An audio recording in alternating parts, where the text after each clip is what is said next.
She was 3 seconds away from calling the cops on the most dangerous man in the city. And she had no idea. Rain slicked her skin. Mascara burned her eyes. Her phone, dying, gasping its last electronic breath, trembled in her hand as she stared down a stranger who'd just stolen her cab. The only cab. The last shred of dignity she had left after the worst night of her entire life. He sat there in her seat. Calm. Unbothered. Like the world bent around him instead of the other way around. So she did what any woman with nothing left to lose would do. She threatened him. Listed his crimes. Dialed emergency services. Dared him to test her. What she didn't know was that men like him didn't get threatened. They got worshipped. Feared. Obeyed without question.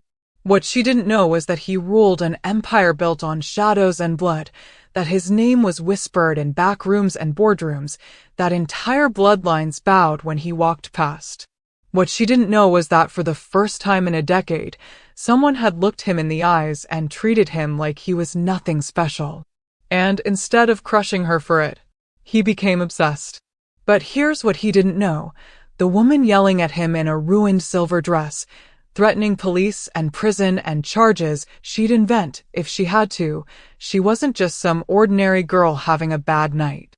She was the one thing his empire had been searching for. The one bloodline they'd tried to erase. The one power that could burn his entire world to ash. And the worst part? When she finally discovered who he was, when she learned that the man in the cab wasn't running from the law but owned it, it would already be too late. Because by then, he'd be the only thing standing between her and the people who wanted her dead. This is the story of a woman who threatened the Alpha Boss without knowing his name. And the man who fell in love with her because she did. The rain tasted like copper and regret. Mila Van Doren stood under the fractured glow of a street lamp, her silver dress clinging to her ribs like a second skin made of shame. Water pooled in her collarbones, dripped from her elbows, soaked into her bones until she felt heavy, weighted down by more than just the storm. Behind her, the museum gala continued. Music and laughter spilled through gilded doors that had closed in her face 2 hours ago. She could still hear the champagne glasses clinking. Still smell the perfume and power and pedigree that filled those marble halls. Still see the look on her brother's face when she walked in. Disgust. That's what it was. Not anger. Not disappointment. Disgust. Like she'd tracked something foul and bloody across his pristine new life. His mate, perfect, poised, powerless, had actually stepped back. Physically recoiled. And then, in a voice just loud enough to cut, she'd said, she shouldn't be here. Not after what happened in the North. Mila's throat closed around the memory. The North. Where she'd been exiled. Where her own pack had voted her out, not for being weak, but for being too strong. For carrying something in her blood they didn't understand and refused to control. Her phone buzzed once in her hand, then the screen went black. Dead. Of course. Because tonight wasn't cruel enough already. She'd walked 3 miles in heels that cost more than her rent. 3 miles through rain that fell like judgment. Her feet were bleeding. She could feel the wet warmth inside her shoes, separate from the rain. Blisters had broken open blocks ago, but she kept moving because stopping meant thinking, and thinking meant breaking, and she couldn't afford to break. Not here. Not on a street corner where anyone could see. The thing inside her chest, the wolf, the power, the curse she'd been born with, stirred beneath her ribs. It didn't feel like shame. It felt like rage looking for a target. She needed to get home. Lock the door. Survive until morning. That's when she saw it. A yellow cab, cutting through the rain like a miracle on wheels. Mila's arm shot up. The cab's lights flickered, saw her, acknowledged her. Relief flooded her chest so hard it hurt. Finally, something was going right. She lunged forward, wrenched the door open, already halfway inside when she felt it. Resistance. Someone else's weight on the opposite side. Someone else's hand on the door. Someone else trying to claim the one thing she needed to survive this night. Her vision sharpened. A man sat in her seat. Broad shoulders filled the space. Dark coat, expensive fabric, beaded with rain. His hand rested on the door handle like he'd been born holding it. His body angled toward the seat like ownership was a language he spoke fluently. And something inside Mila, something that had been silent and small and suffocated for too long, snapped. Get out. Her voice came from somewhere deep. Somewhere primal. It didn't sound like the girl who'd been rejected tonight. It sounded like the thing they'd rejected her for. The man turned his head. Slowly. Deliberately. And even through the rain-smeared glass, even in the sodium yellow streetlight, she saw his eyes. Storm gray. Cold. Ancient. The kind of eyes that had watched empires rise and fall and felt nothing. I need this cab, he said. His voice was low. Controlled. The kind of calm that lived on the other side of violence. The kind that didn't need to raise itself because it knew, without question, that it would be obeyed. Mila's laugh ripped out of her throat, sharp and jagged and half feral. I don't care what you need. Her hands moved on instinct. Dead phone. Emergency function. The screen flickered to life, one bar of battery, one last gasp of power before it died forever. Her thumb hovered over the numbers. 911. I'm calling the police, she said, and her voice was steady now. Deadly. I'm reporting a theft. Attempted assault. Harassment. Whatever it takes to get you out of my cab. The man went completely still. Around them, the city held its breath. Rain drummed the roof. The cab driver stared straight ahead, hands on the wheel, eyes forward. He'd seen this movie before and knew better than to choose a side. You're threatening me. The man's voice was soft. Curious. Like he'd just discovered a new species. I'm warning you, Mila corrected, and the wolf in her chest pressed against her ribs, awake and hungry. I've had the worst night of my life. My own family pretended I don't exist. I walked 3 miles in shoes that are shredding my feet because no one would help me. My dress is ruined. My phone is dead. My entire world just collapsed. So if you honestly think, I'm going to let some entitled stranger steal the one cab I managed to flag down, you're out of your mind. She started listing charges like she was reading from a script. Theft of service. Intimidation. Trespassing. Attempted robbery. I'll tell them you grabbed me. I'll tell them you threatened me. I'll make up whatever I need to make sure you spend tonight in a cell instead of wherever you think you're important enough to go. Her finger touched the call button. The man's expression shifted. Not anger. Not fear. Something worse. Interest. You don't know who I am, he said quietly. It wasn't a threat. It was an observation. I don't care who you are. And God help her, it was true. In that moment, soaked and furious and burning from the inside out, Mila Van Doren didn't care if he was a senator or a CEO or a crime lord or the devil himself wearing a $1,000 coat. She was done bowing. Done shrinking. Done pretending she was something soft and harmless when every cell in her body knew she was made of wildfire and wrath. The man studied her. 3 seconds. 5. 10. Then he did the last thing she expected. He smiled. Really smiled. Like she'd just answered a question he'd been asking his entire life. All right, he said, and slid out of the cab. But before the door closed, he leaned back in. Close. Close enough that she could smell rain and cedar and smoke and something darker, something that made the wolf inside her sit up and take notice. Something that felt like recognition. His eyes locked on hers. I'll remember this, he said. Then, softer, a whisper that wrapped around her name like a promise. Mila. The door clicked shut. The cab pulled away. And Mila sat frozen, her heart a thunderstorm, her phone still glowing in her shaking hand, her name still echoing in her skull like a bell that couldn't be unrung. He knew her name. She had never told him her name. The city blurred past neon and shadow, light swallowing dark. Her reflection stared back from the rain-streaked window, and for just a heartbeat, she saw someone else looking back. A girl with silver in her veins and fire in her eyes. A girl standing on the edge of something vast and terrible and inevitable. Mila closed her eyes, tried to breathe. But the wolf inside her was already awake. And it remembered what it felt like to be hunted. What it felt like to hunt back. If you've ever been invisible, if you've ever snapped when the world pushed too hard, then maybe you understand what Mila felt that night. But she didn't know the man in the rain wasn't just powerful. He was inevitable. And their story? It had already begun. 3 days later, Mila's world caught fire. Not metaphorically. Actually caught fire. The apartment building where she'd lived for 2 years, the cramped studio with water stains on the ceiling, and a landlord who never fixed anything, went up in flames at 4 in the morning. She woke to the smell of smoke and the sound of glass shattering 3 floors below. By the time she made it to the street in nothing but an oversized shirt and bare feet, clutching her laptop and the one photo she had of her mother, half her building was an inferno. The firefighters said it was electrical. Faulty wiring. Bad luck. But Mila knew better. She'd felt it 2 nights ago. The prickling sensation between her shoulder blades. The feeling of being watched.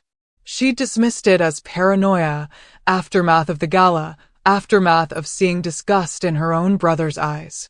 Now, standing on the sidewalk while flames devoured everything she owned, she understood. Someone was sending a message. The wolf inside her growled low, a warning that vibrated through her bones. She pressed a hand to her sternum, trying to calm it, trying to push it back down into the cage where it belonged. Miss Van Doren. The voice came from behind her. Mila spun, her body coiling instinctively into a defensive stance. Her eyes found him immediately. The man from the cab.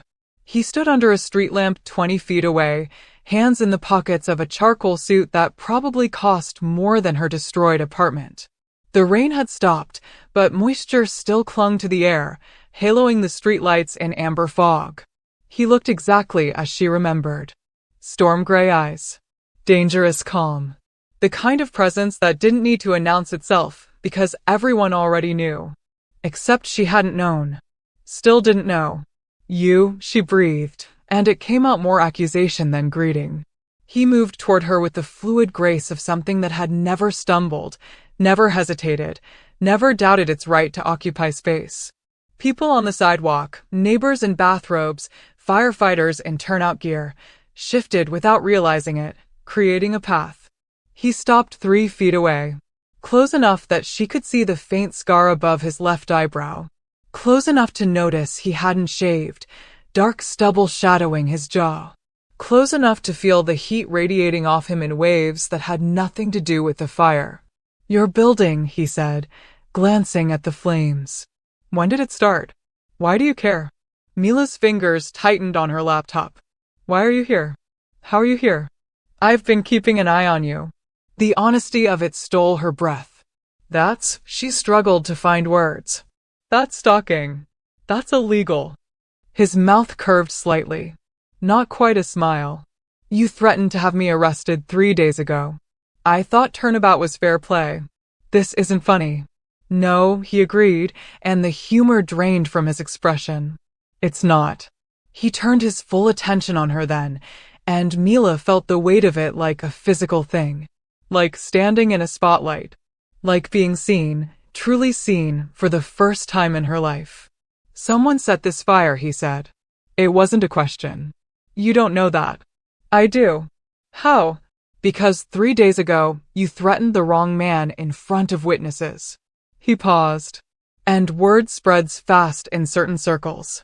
Mila's blood went cold. What circles? He studied her for a long moment, weighing something. Then, the same circles that exiled you from the north. The same circles that have been watching you since you came to this city. The same circles that don't want you remembering who you are. The world tilted. Mila took a step back, her bare feet scraping against cold concrete. I don't know what you're talking about. Yes, you do. No, Mila. Her name in his mouth was different than it had been in the cab. Softer. Like he was gentling a wild animal. I know what you are. I've known since the moment you looked at me with those eyes and dared me to challenge you." The wolf in her chest snarled. "I'm nobody," she whispered. "I'm nothing. I'm just—" "You're the daughter of Seraphine Van Doren." His voice cut through her panic like a blade. "Last of the Silver Bloodline. The bloodline every pack in the Northern Territories spent 20 years trying to erase." The ground fell out from under her. Seraphine. Her mother. The woman in the photograph clutched against Mila's chest. The woman who died when Mila was 7, in a fire that everyone said was an accident. Just like they'd say this fire was an accident. "My mother was human," Mila said, but her voice shook. She wasn't. She was the most powerful wolf this generation has ever seen, he interrupted. "And you inherited every ounce of her gift. That's why they fear you. That's why they exiled you. That's why someone just tried to kill you." Mila's knees went weak. The stranger moved then, fast and fluid, catching her elbow before she could collapse. His hand was warm, his grip gentle but unbreakable. "Easy," he murmured. "Breathe." "Who are you?" The question came out broken. He looked at her for a long time. Behind them, the fire raged. Sirens wailed. The city churned on, indifferent to the moment cracking open between them. "My name is Don Wolfheart," he said finally. "And I run this city." The name hit her like a fist. Wolfheart. She'd heard it before. Whispered in corners. Mentioned in news articles that never quite explained what he did, only that he did it with absolute authority. The family that controlled everything from real estate to underground trade routes. The name that made alphas bow and betas scatter. She couldn't finish. "The alpha boss of the Eastern Territories," he confirmed. "Yes." Mila wrenched her arm free, stumbling back. "You're one of them. You're part of the system that exiled you?" His eyes flashed. "No. I'm part of the system that's been trying to find you. There's a difference." "Why?" "Because 23 years ago, your mother made a choice that changed the balance of power in every pack from here to the Arctic Circle. She chose love over duty. Chose a human made over an arranged bond. Chose to have you, a child who shouldn't exist according to every law our kind holds sacred." Mila's throat closed. "She was punished for it. She was murdered for it," Dawn corrected quietly. "And they've been hunting you ever since." The words landed like stones in deep water. "Then why are you helping me?" Mila demanded. "If you're this powerful alpha, this boss everyone fears, why do you care what happens to me?" Dawn stepped closer. The space between them evaporated. She could see gold flecks in his gray eyes now. Could smell cedar and rain and something wilder, wolf and earth and ancient things. "Because 3 days ago," he said, voice low and rough, "you looked at me like I was just a man. Not a title. Not a threat. Just someone stealing your cab." He reached up slowly, giving her time to move away. She didn't. His fingers brushed a strand of singed hair from her cheek. "No one has looked at me like that in 10 years, he continued. "No one has threatened me, challenged me, seen me. And when you did, when you dialed those numbers and listed my crimes like I was nobody special, something in me woke up." Mila's heart was a war drum. "I'm not looking for a savior," she whispered. "Good." His thumb traced the curve of her jaw, barely touching, burning anyway. "Because I'm not looking for someone to save. I'm looking for someone strong enough to stand beside me when the world comes hunting." "Why would the world come hunting?" His smile was dark and beautiful and terrifying. "Because you're not the only one with secrets, Mila Van Doren. And the people who burned your building tonight? They're not going to stop until they've erased every trace of silver blood from existence."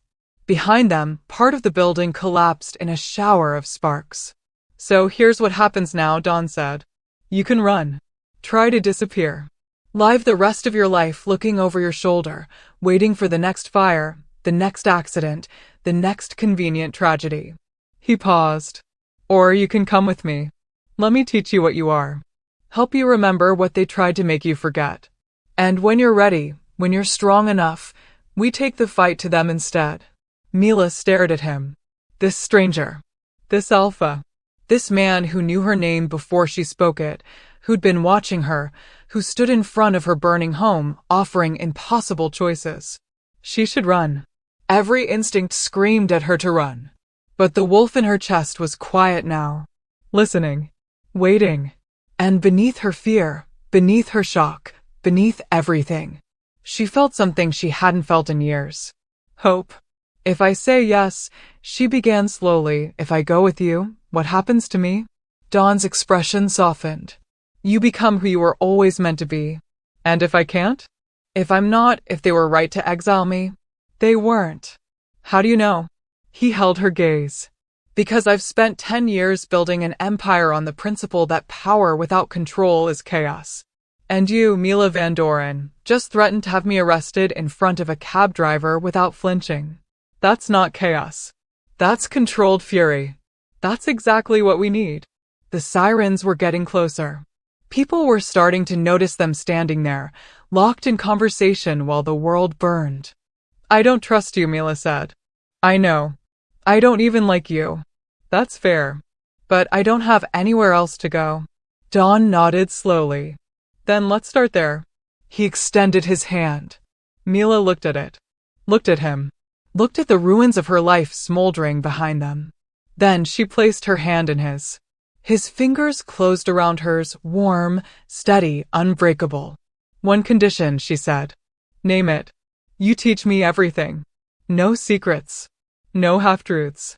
If I'm going to do this, if I'm going to become whatever it is you think I can be, I need to know everything. Something fierce and proud flashed across his face. Deal, he said. Then he led her away from the fire, into the darkness, toward a future she couldn't see but could feel waiting in her bones like a promise. Or a prophecy. Or both. Dawn's car was exactly what Mila expected.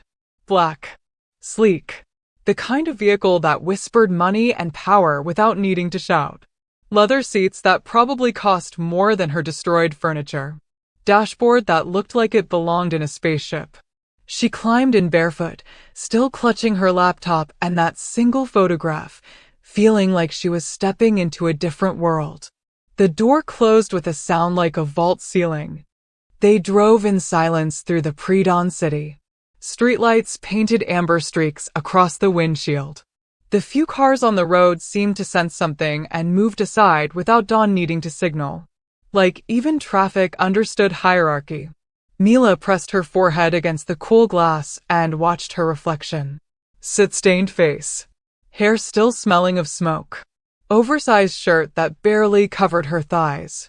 She looked exactly like what she was, a woman who'd lost everything in one night. Again. The memory rose unbidden, sharp and vivid as broken glass. She'd been 19 when they exiled her. The tribunal had taken place in the great hall of the Nordblack pack, her brother's pack, the one that should have been hers too. Stone walls. Wooden beams carved with wolf sigils that had stood for 300 years. Every alpha and beta in the Northern Territories crammed into those pews like it was a funeral. In a way, it was. Mila had stood in the center of that hall, wrists bound with silver-threaded rope that burned her skin, and listened to them list her crimes. Unstable shifting.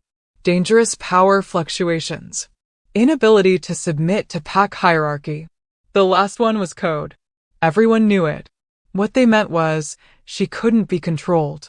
Her brother, Rolf, golden child Rolf with his perfect mate and his perfect control, had delivered the verdict himself. His voice had been steady. Clinical.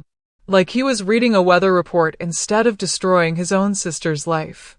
Mila Van Doren, by unanimous decision of this council, you are hereby exiled from the Nordblack pack and all associated territories. You will leave before dawn. You will not contact any pack member. You will not use the Van Doren name in any official capacity. Should you violate these terms, you will be declared rogue and hunted accordingly. He hadn't even looked at her when he said it. That was the part that broke her. Not the exile. Not the loss of home or status or family. The fact that her own brother couldn't meet her eyes. She'd asked for one thing. One question. Why? Rolf had finally looked at her then. And what she saw in his face wasn't hatred or anger. It was fear. Because I watched what happened in the forest that night, he'd said quietly. I saw what you became when you lost control. And if I keep you here, sooner or later, you're going to kill someone. I would never. You already did, Mila. The words had hit like a physical blow. That was an accident, she'd whispered. He attacked me. I was defending myself. You didn't just defend yourself. You obliterated him. Rolf's voice had cracked then, just slightly. There was nothing left to bury. Just ash and bones and the smell of silver fire. You don't even remember doing it, do you? She hadn't. That was the terrifying part. She remembered the rogue wolf lunging at her. Remembered the surge of panic. Remembered heat building in her chest like a star-going supernova. Then nothing. Just waking up in a clearing surrounded by scorched earth, her hands glowing faintly silver, and 3 pack enforcers staring at her like she was a monster. The silver bloodline was hunted to extinction for a reason, Rolf had continued. Your mother tried to hide what she was. Tried to live a normal life.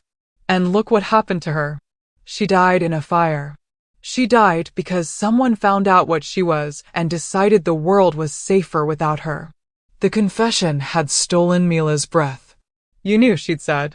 You knew Mom was murdered, and you never. I was 12, Mila. What was I supposed to do? His composure had cracked fully then, grief and guilt and fear bleeding through.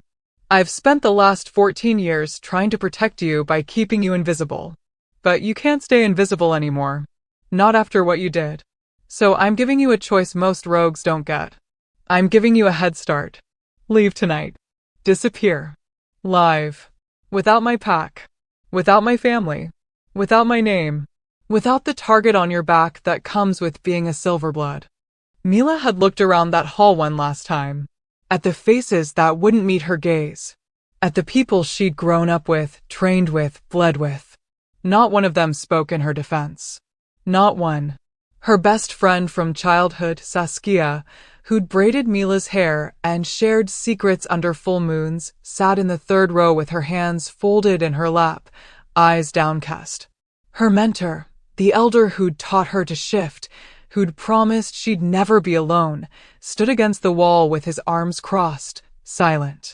Even the younglings she'd helped train looked at her with fear. They were afraid of her. All of them. So she'd left.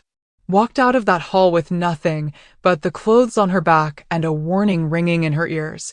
If she ever came back, they'd hunt her like the rogue she was. She'd spent the next 4 years building a life from nothing. Took a new name, kept Van Doren only because it was her mother's, not theirs. Got a job. Got an apartment. Lived small and quiet and invisible. Convinced herself she was fine. Convinced herself she didn't need a pack. Convinced herself the power inside her was dormant, controlled, harmless. Until the gala 3 nights ago, when her brother had looked through her like she was a ghost. Until the fire tonight proved that no matter how invisible she tried to be, someone always remembered what she was. We're here. Dawn's voice pulled her back to the present. Mila blinked, realizing the car had stopped. They sat in an underground garage, concrete pillars, fluorescent lights, the hum of ventilation systems. No other vehicles in sight.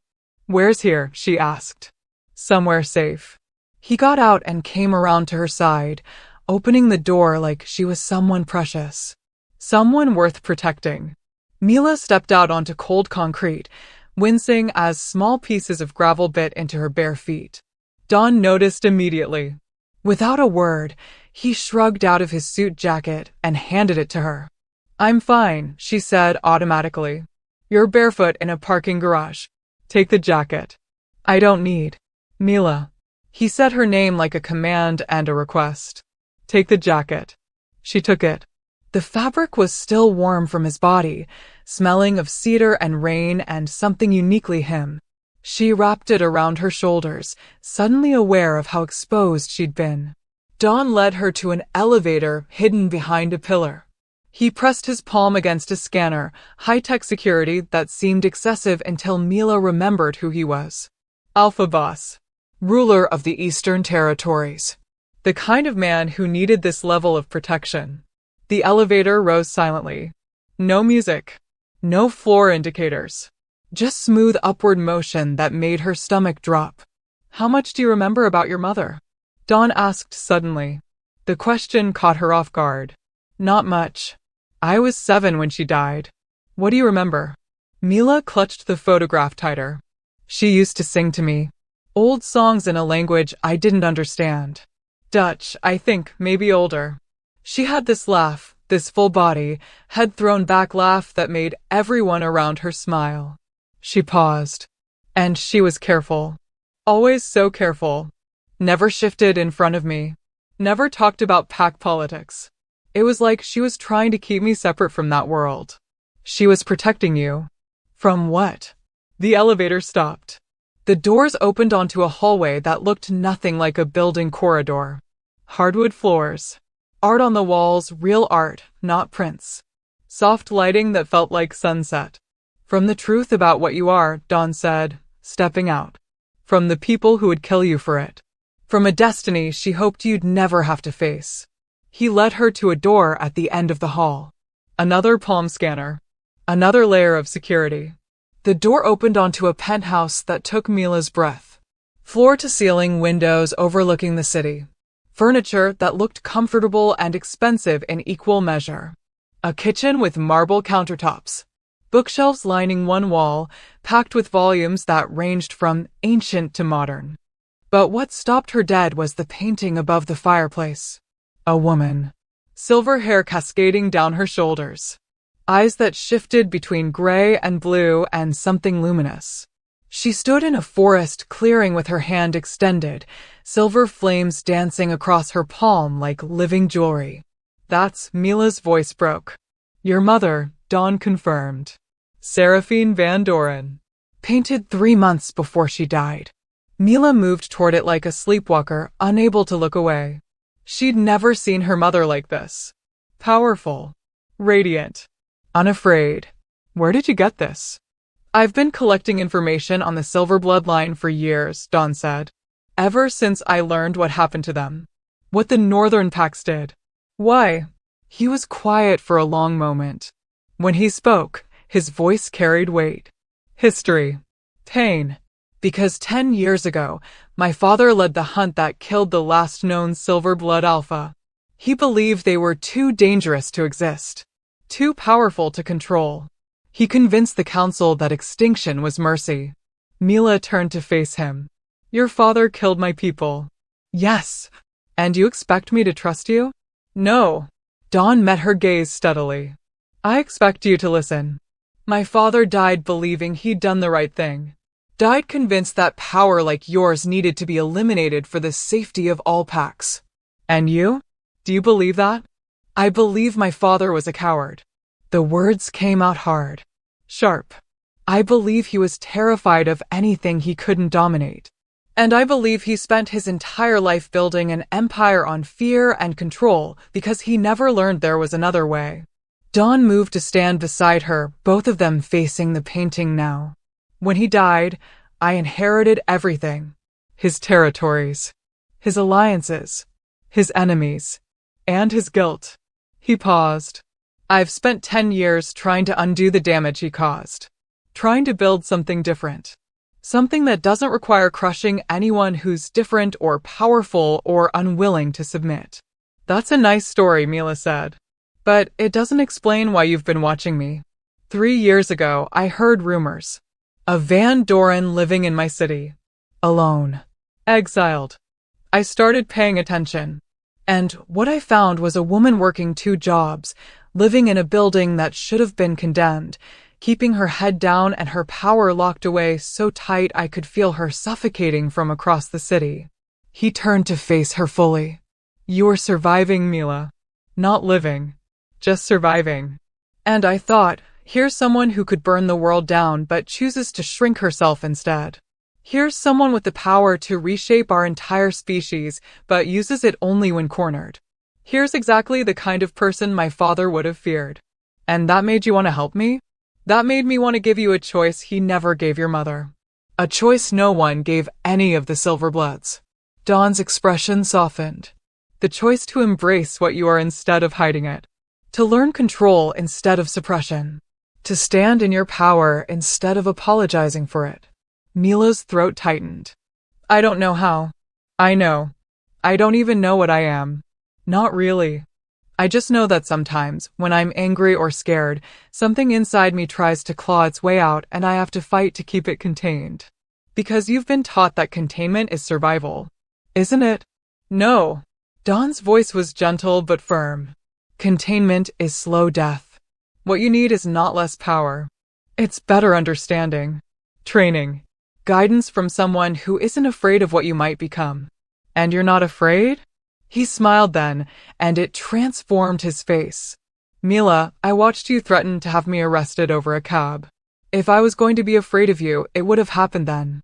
Despite everything, the fire, the fear, the exhaustion, Mila felt her lips twitch. That was different. I didn't know who you were. Exactly. You saw a man stealing your cab and you fought back. No hesitation.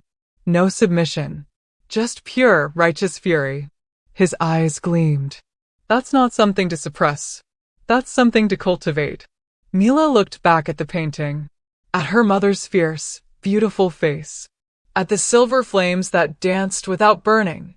What if I can't? She whispered. What if Rolf was right? What if I'm too dangerous? Then we deal with it. Together. Dawn moved closer, his presence solid and warm beside her. But Mila, I need you to understand something. The fire that killed that rogue wolf? The power that terrified your brother? That wasn't you losing control. That was you defending yourself with the only tool you had. And yes, it was brutal. Yes, it was absolute. But it was also justified. He died because of me. He died because he attacked you and you fought back. The fact that you fought back harder than he expected doesn't make you a monster. It makes you a survivor. The words settled into her chest like stones in water. Heavy. Grounding. I don't remember it, she admitted. That's the part that scares me. I don't remember what I did. I don't remember the moment I became, whatever I became. That's because you've never been taught to integrate your power with your consciousness. You've only been taught to bury it.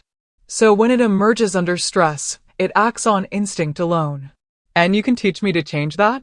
I can try. It wasn't a promise. It wasn't a guarantee. It was just honesty, and somehow that meant more than any confident assertion could have. Mila turned to face him fully. This man. This alpha.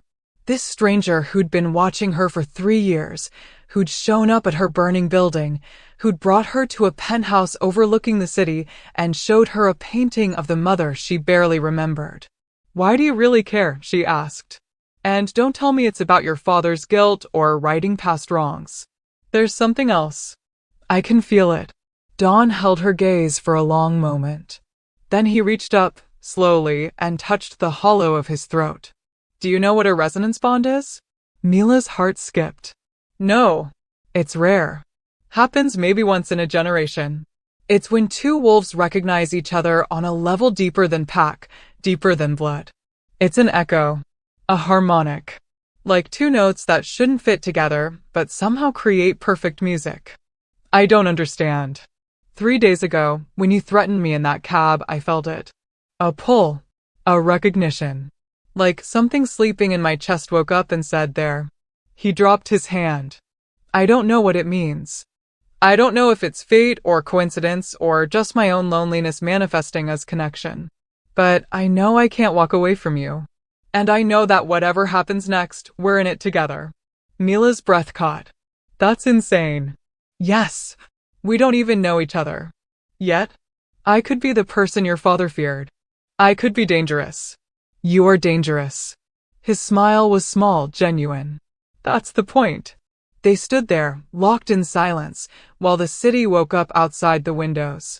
Dawn light crept across the skyline, turning glass towers into mirrors of gold and rose. Mila looked at her mother's painting one more time. Then she looked at Dawn. Okay, she said. Teach me. The training started the next evening.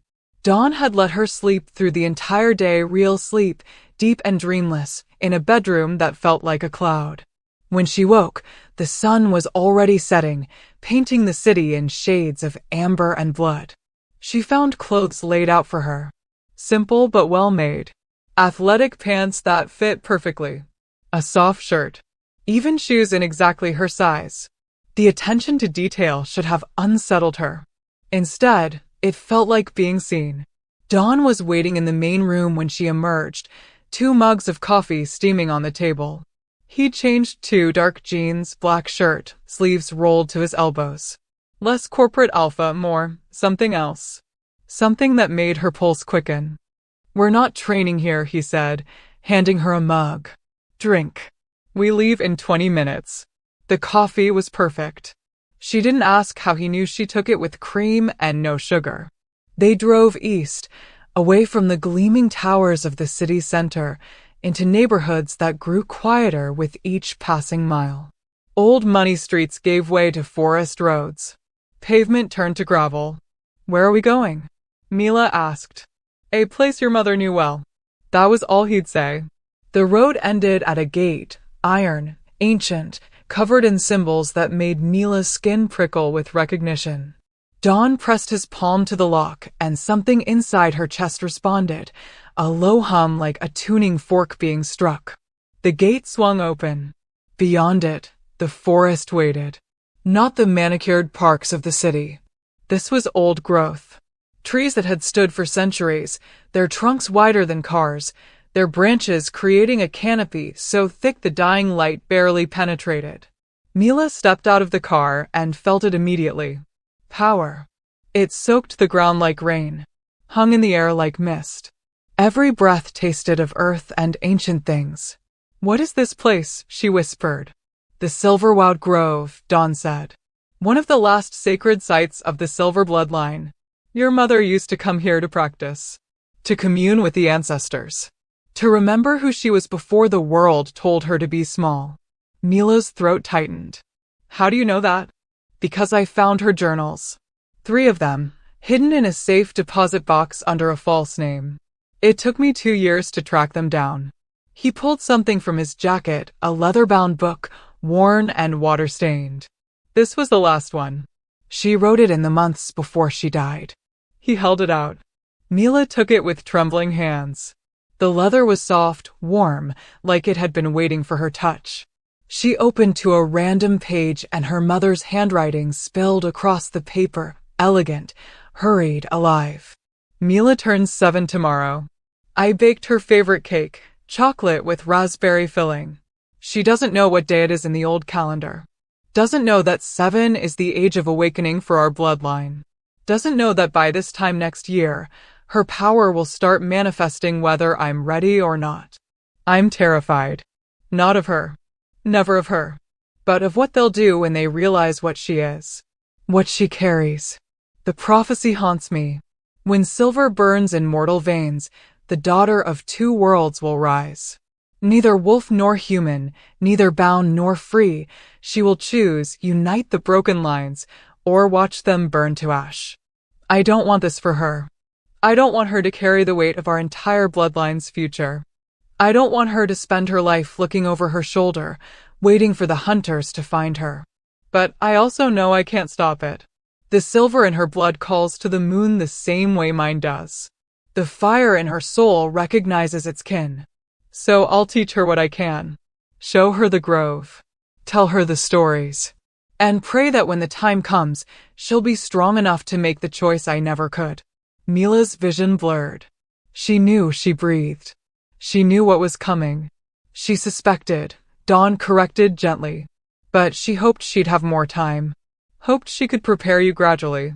Instead someone killed her, and I grew up thinking I was broken. You're not broken, Mila. You're unfinished. There's a difference. He gestured toward the forest. "Come on. There's something you need to see." They walked in silence, following a path that seemed to appear beneath their feet.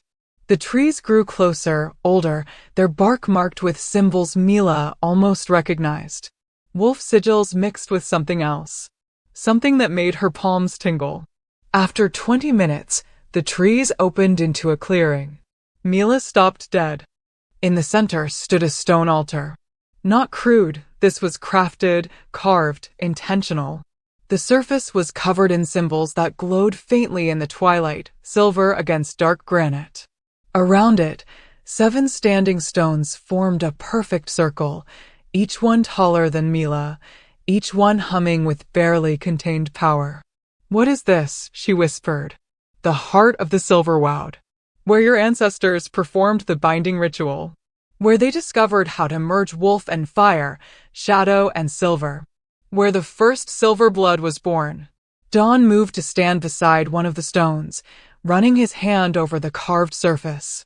The story goes that 3,000 years ago, a wolf shifter fell in love with a fire elemental. Their union was forbidden. Wolves belong to earth and moon. Fire belongs to sun and stars. The elements themselves fought against it. He turned to face her. But love doesn't care about cosmic law. They found this place, this grove where the veil between worlds is thin, and they performed a ritual. Bound their essences together. Created something new. The silver bloodline. Yes. Children born with wolf souls and fire hearts. Shifters who could burn without destroying, who could control flame the way others controlled fur and fang. His eyes caught the fading light. Your ancestors were feared because they represented something the old packs couldn't understand: evolution. Change. Power that didn't fit neatly into existing hierarchies. Mila moved toward the altar slowly, drawn by something she couldn't name. The symbols seemed to pulse as she approached, silver light growing brighter. "The prophecy my mother mentioned," she said. "About the daughter of 2 worlds. Do you know the rest of it?" Dawn was quiet for a long moment. Then, "Yes. Tell me. Are you sure? Some knowledge changes you. I'm already changed. I'm standing in a sacred grove talking about fire elementals and ancient bloodlines. Tell me." He moved to stand on the opposite side of the altar, facing her across the stone. When he spoke, his voice took on a different quality, deeper, older, like he was channeling something beyond himself. "When silver burns in mortal veins, the daughter of 2 worlds will rise. Neither wolf nor human, neither bound nor free, she will stand at the convergence of all paths. In her left hand, the power to unite the broken lines, to heal the rift between fire and earth, to restore the balance stolen by fear. In her right hand, the power to end it all, to burn the old world to ash and let something new grow from the ruins." He paused. "The choice is hers alone. But the consequences belong to everyone." Mila's hands were shaking. "And you think that's me? You think I'm this prophesied daughter? I think your mother believed it. I think that's why she hid you. Why she died protecting the secret of what you are." Dawn's expression was intense, focused. "I think the people who burned your building know it too. And I think they're terrified of what happens if you embrace your full power. Maybe they should be. Maybe I am dangerous. Or maybe you're exactly what this world needs." He placed his hands on the altar. The symbols flared brighter. "Mila, our people have been stagnant for centuries. The same hierarchies. The same rules. The same fear of anything different. Your bloodline represented change, and change is always terrifying to those in power. So what? I'm supposed to be some kind of revolutionary? Unite the packs under a banner of fire and hope. I'm saying you have a choice. Just like the prophecy states. You can hide what you are, keep yourself small and safe and suffocated. Or you can learn to wield your power, discover what you're truly capable of, and decide for yourself what kind of future you want to build." Mila looked down at the altar. The symbols were definitely glowing now, silver light spilling across the stone like liquid moonlight. "What happens if I touch it?" she asked. "I don't know. No one's touched that altar in 20 years. Not since your mother's last visit. But you think I should. I think it's calling to you. And I think you'll regret it if you walk away without answering." Mila's heart was a drum solo. Every instinct screamed at her to be careful, to think this through, to not rush into something she didn't understand. But beneath the fear, something else stirred. Curiosity. Hunger. The same feeling she'd had 3 nights ago when she'd threatened Dawn without hesitation. The feeling of being fully, completely herself. She placed her hand on the altar. The world exploded into silver light. Power rushed up her arm like lightning in reverse, not painful, but overwhelming. Her vision widened out. Her knees buckled. Somewhere far away, she heard Dawn shout her name. But she couldn't respond. Because she wasn't in the clearing anymore. She stood in a forest that existed somewhere between memory and dream. The trees were the same, but different, younger, older, more alive. Stars wheeled overhead in patterns she'd never seen. And standing across from her, beautiful and terrible and achingly familiar, was her mother. Seraphine Van Doren looked exactly like the painting. Silver hair. Luminous eyes. Silver flames dancing across her palms like trained birds. "Hello, little spark," she said, and her voice was warm honey and summer storms. Mila's chest cracked open. "Mom? Not quite. I'm an echo. A memory bound to this place by blood and intention. Your blood. My intention." Seraphine smiled. "I knew you'd come here eventually. Knew you'd need answers I couldn't give you while I lived. You left me." The words came out broken. "You died and left me alone, and I didn't understand. I still don't understand." "I know, baby. I know." Seraphine moved closer. "And I'm sorry. I fought so hard to stay. To protect you. To give you a normal childhood. But they found me anyway. And when I realized I was going to die, I made a choice." She reached out, and though she was just an echo, just memory and light, Mila felt her mother's hand cup her cheek. "I bound everything I knew to this altar. Every technique. Every story. Every piece of wisdom our line accumulated over 3,000 years. I couldn't teach you in life. So I made sure you could learn from my death." Tears streamed down Mila's face. "I don't know how to do this. I don't know how to be what everyone thinks I should be. That's the secret, Mila." Seraphine's eyes were kind. "You don't have to be what anyone thinks. Not me. Not the prophecy. Not the packs who fear you. You only have to be yourself. Your truest, fullest, most honest self. And what if that self is dangerous? Then be dangerous." Her mother's smile was fierce. "Be so dangerous they have to respect you. Be so powerful they can't dismiss you. Be so completely, unapologetically yourself that the only choice they have is to evolve or get out of your way." The forest began to fade, the light growing softer. "Wait," Mila said desperately. "I have so many questions. And you'll find the answers. Here. In this grove. In the altar. In yourself." Seraphine was dissolving now, becoming light and shadow. "Trust the man who brought you here, little spark. He's not what his father was. He's something better. Something worth fighting for." "Mom, I love you. I have always loved you. And I am so proud of who you're becoming." Then she was gone. Mila slammed back into her body with a gasp. She was on her knees in the clearing, both hands pressed against the altar, silver light pouring off her skin like water. Don knelt beside her, one hand on her shoulder, his face tight with concern. Mila, can you hear me?" She turned to look at him. Tears still tracked her cheeks, but her eyes were clear. Focused. "I saw her," she whispered. "I saw my mother." Understanding dawned across his features. The altar. It held her memories. Not just memories. Knowledge. Training. Everything. Mila looked down at her hands. Silver light still flickered across her palms, but it felt different now. Not foreign. Not frightening. Familiar. "She left me a gift," Mila continued. "She left me everything I need to learn what I am. How to control it. How to use it. And the prophecy?" Mila stood slowly, power still crackling around her fingers like tame lightning. The 7 standing stones hummed in response, their own light pulsing in rhythm with her heartbeat. "The prophecy says I have a choice." She met Dawn's gaze steadily. "Unite the broken lines or burn them to ash. Build something new or destroy what's broken beyond repair. And what will you choose?" Mila looked around the clearing. at the ancient stones, at the altar that held her mother's final gift, at the forest that had witnessed 3,000 years of her bloodline's history. "I don't know yet," she said honestly. "But I know this, I'm done hiding. I'm done being afraid. I'm done letting other people decide what I'm allowed to be."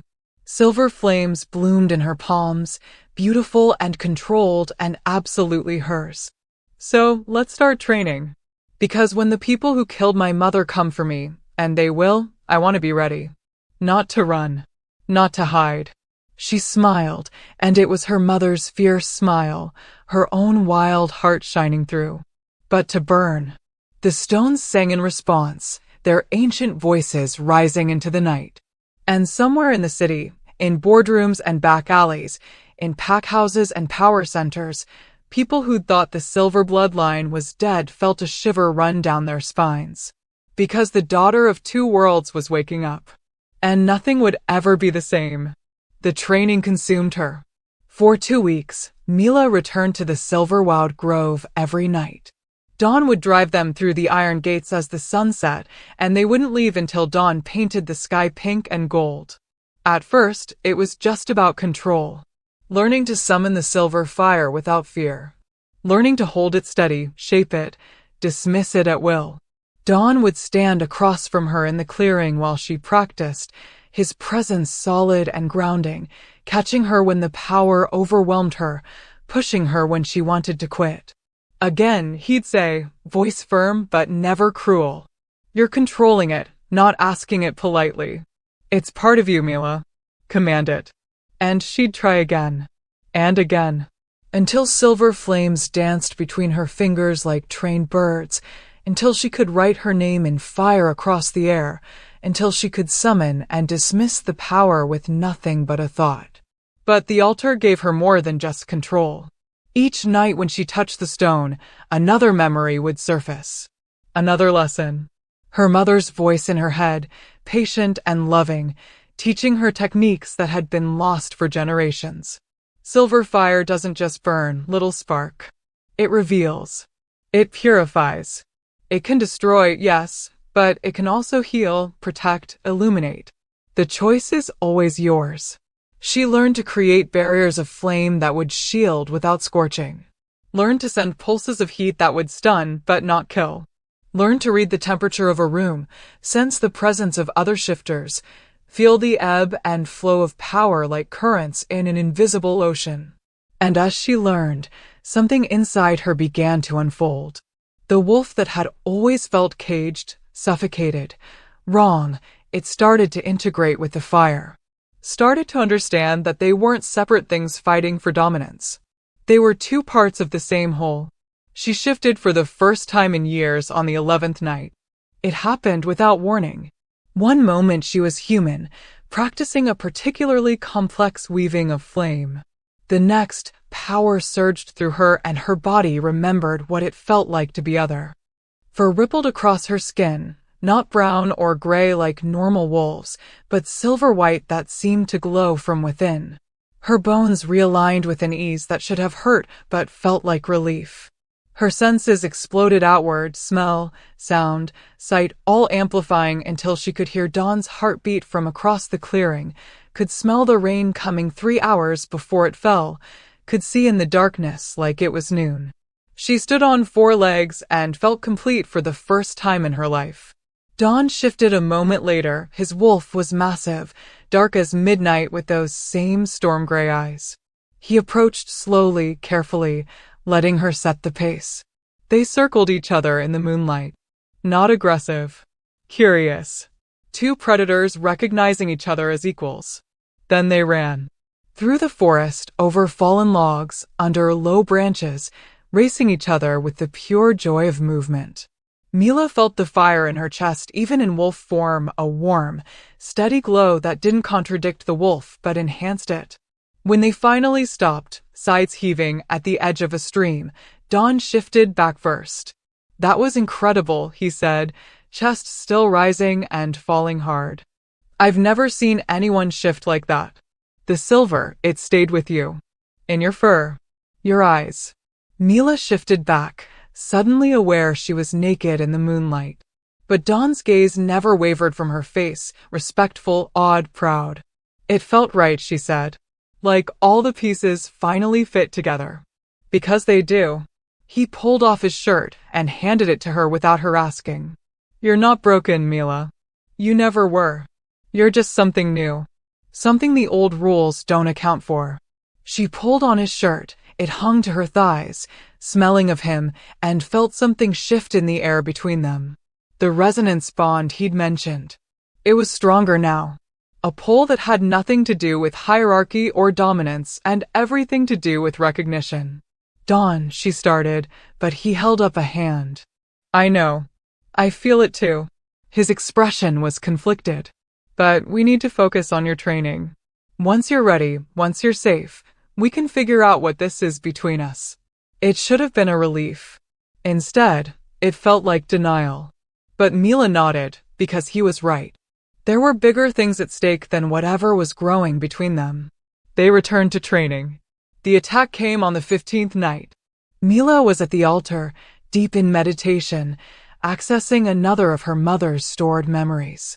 Dawn stood watch at the edge of the clearing, alert as always.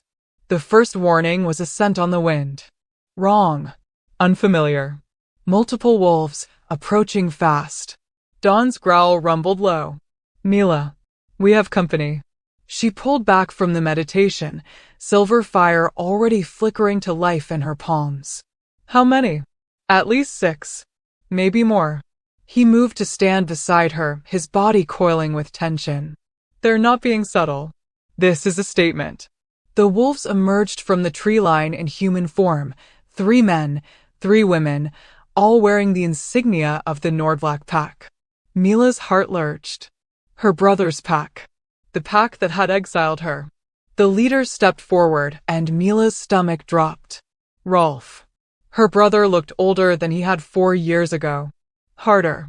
His golden hair was pulled back, his face set in the same expression of cold authority he'd worn during her trial. Mila, he said, and his voice carried across the clearing. You need to come with us. Not a chance. Her response was immediate, automatic. This isn't a request. Rolf's gaze flicked to Dawn, and something dangerous flashed across his face. Wolfheart. I should have known you were behind this.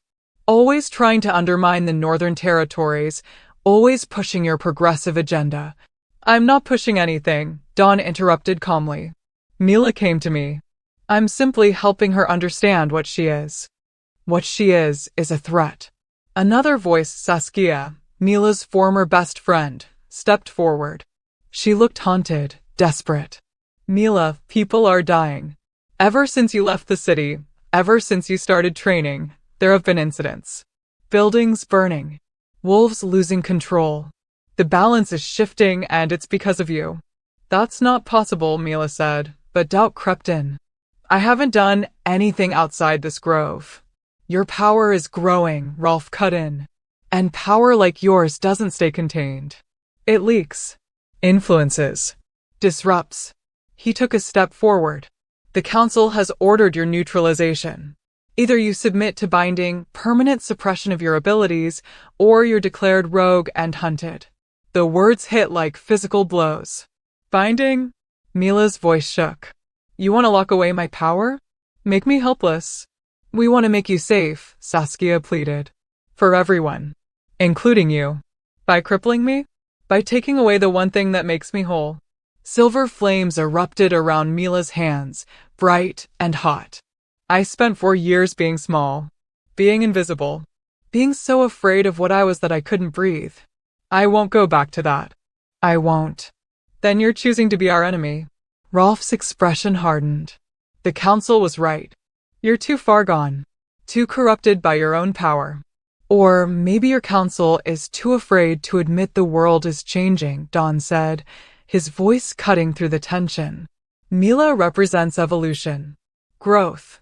The possibility that our kind doesn't have to be locked into the same power structures we've maintained for millennia. And that terrifies you. What terrifies me, Rolf shot back, is watching my sister become the very thing that got our mother killed. History is repeating itself, Mila. Can't you see that? Mom refused to be bound. She thought she could control her power through love and willpower alone. And she died screaming while her own fire consumed her. Mila's breath caught. That's not true. She was murdered. She was murdered because she lost control during a full moon and nearly burned down half the territory, Rolf said, and there was genuine pain in his voice now. They covered it up, called it an accident. But I was there, Mila. I saw what happened. I saw her trying to stop it and failing. I saw the fear in her eyes when she realized she couldn't contain what she'd unleashed. The revelation stole the air from Mila's lungs. You're lying, she whispered. I'm trying to save you from her fate. Rolf's composure cracked. I loved her. I love you. But I won't watch you burn the way she did. So you have one chance. Come with us. Accept the binding. Live a normal life. Or refuse, and we'll have no choice but to end this before you hurt anyone else. Mila looked at the 6 wolves arrayed before her. Her brother. Her former best friend. For enforcers she'd trained with, laughed with, trusted. All of them looking at her like she was a bomb about to detonate. Dawn, she said quietly, not taking her eyes off Rolf. What happens if I refuse? They'll try to take you by force. It'll get ugly. Can we win? Against 6? Probably. But more will come. This is just the first wave. Mila's mind raced. Every option felt like a trap. Submit and lose herself. Fight and prove their fears right. Run and spend the rest of her life being hunted. Unless. I have a counteroffer, she said, and was surprised by how steady her voice sounded. Rolf's eyes narrowed. You're not in a position to negotiate. Actually, I am. Mila let the silver fire spread up her arms, across her shoulders, until she was wreathed in controlled flame. You say I'm causing disruptions. Buildings burning. Wolves losing control. But I've been here, training, learning control. So either someone else with fire abilities is running around your territory, which seems unlikely, or someone is deliberately causing incidents and blaming me. She saw Saskia flinch. Saw one of the enforcers exchange a glance with another. That's absurd, Rolf said, but his voice lacked conviction. Is it? Because it's awfully convenient that right when I start coming into my power, right when I start training with someone the Northern Territories hate, suddenly there's a crisis that requires my immediate neutralization. Mila took a step forward. Who benefits from me being bound? Who's threatened by the idea of a Silverblood embracing their full power? This is paranoid conspiracy. Who ordered the binding, Rolf? Mila's voice cracked like a whip. Don't tell me it was the council. Tell me who on the council. Give me a name. Silence. You can't, Mila said softly. Because you don't actually know. Someone fed you a story about disruptions and danger, and you believed it because it fit your narrative. Because it was easier to see me as a threat than to question the people giving you orders. Rolf's jaw clenched. Even if that's true, even if someone is manipulating the situation, it doesn't change the fact that you're dangerous. That your power is growing. That eventually, you'll face the same choice Mom did, and I can't, his voice broke. I can't watch you die like she did. And there it was. The truth beneath the authority. He wasn't here to neutralize a threat. He was here trying to save his little sister the only way he knew how. Mila's anger softened into something more complicated. I'm not her, Rolf. I'm learning control. Real control. Not suppression. Not fear. And I'm not alone. She glanced at Dawn, who stood ready beside her. I have help. Guidance. Resources Mom never had. And what happens when that's not enough? Saskia asked, tears streaming down her face. What happens when you lose control during a moment of stress and people die? What happens when we have to hunt you down because you've become the monster they always said you'd be? Then you do what you have to do, Mila said simply. But that's not today. Today, I'm choosing myself. My growth. My power. And if that makes me your enemy, I'll live with that. But I won't live as half a person just because it makes you comfortable. She pulled the silver fire back, letting it sink into her skin until she stood normal looking once more. except for her eyes. They still gleamed with inner light. Go back to the council, she said. Tell them I refuse the binding. Tell them I'm not causing their incidents. And tell them that if they want to make me an enemy, I'll be the best enemy they've ever had. Rolf stared at her for a long moment. Then, slowly, he nodded. You've changed. I've grown. I hope you're right about the control. He turned to leave, his pack falling in behind him. But at the edge of the clearing, he looked back. Mom would be proud of you. Terrified, but proud. Then they were gone, melting into the forest like shadows. Mila stood trembling in the sudden silence. Adrenaline still sang through her veins. Silver fire still flickered just beneath her skin, wanting release. Dawn moved to her side, not touching, but close enough that she felt his warmth. That was brave, he said quietly. That was stupid. I just declared war on my own brother. No, you drew a line. There's a difference. He finally touched her then, his hand warm on her shoulder. But he was right about one thing. This was just the first wave. More will come. And they won't all be as conflicted as Rolf. Mila nodded, her mind already racing ahead. Then we need to find out who's really behind this. Who's causing the incidents? Who benefits from me being neutralized? I have some ideas. But investigating will mean going back into the city. Being visible. Taking risks. Good. Mila met his gaze, and something fierce blazed in her eyes. Because I'm done hiding in the forest. If someone wants to blame me for their crimes, they're going to have to do it to my face. Thunder rumbled in the distance. The first drops of rain began to fall. Dawn smiled, proud and concerned, and something else. Something that made her heart skip. Then tomorrow we start hunting, he said. Together. Always. The rain came harder, washing over them both, and Mila tipped her face up to the sky and let it wash away the fear, the doubt, the lingering shame. She was done being small. Done apologizing for what she was. The world wanted to see her as a threat? Fine. She'd show them exactly how dangerous a Silverblood could be when she stopped holding back. The investigation started in the places most people overlooked. Dawn had connections everywhere, informants in packed territories, allies in neutral zones, eyes and ears in corners of the city most wolves pretended didn't exist.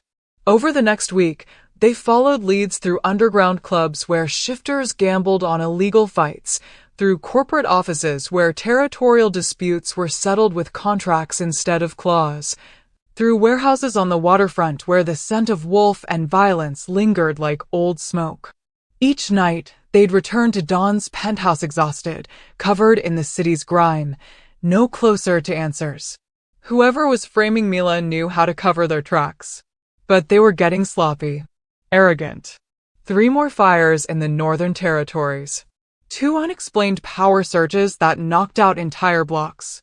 And each time, witnesses reported seeing silver light, or a woman with glowing hands fleeing the scene. Mila knew it wasn't her. But the descriptions were close enough to be damning. It's someone with fire abilities, she said one night, pacing the penthouse while rain lashed the windows. Someone who knows enough about Silverblood characteristics to mimic them. Dawn sat at his desk, reviewing security footage from the latest incident. Or someone using artificial means.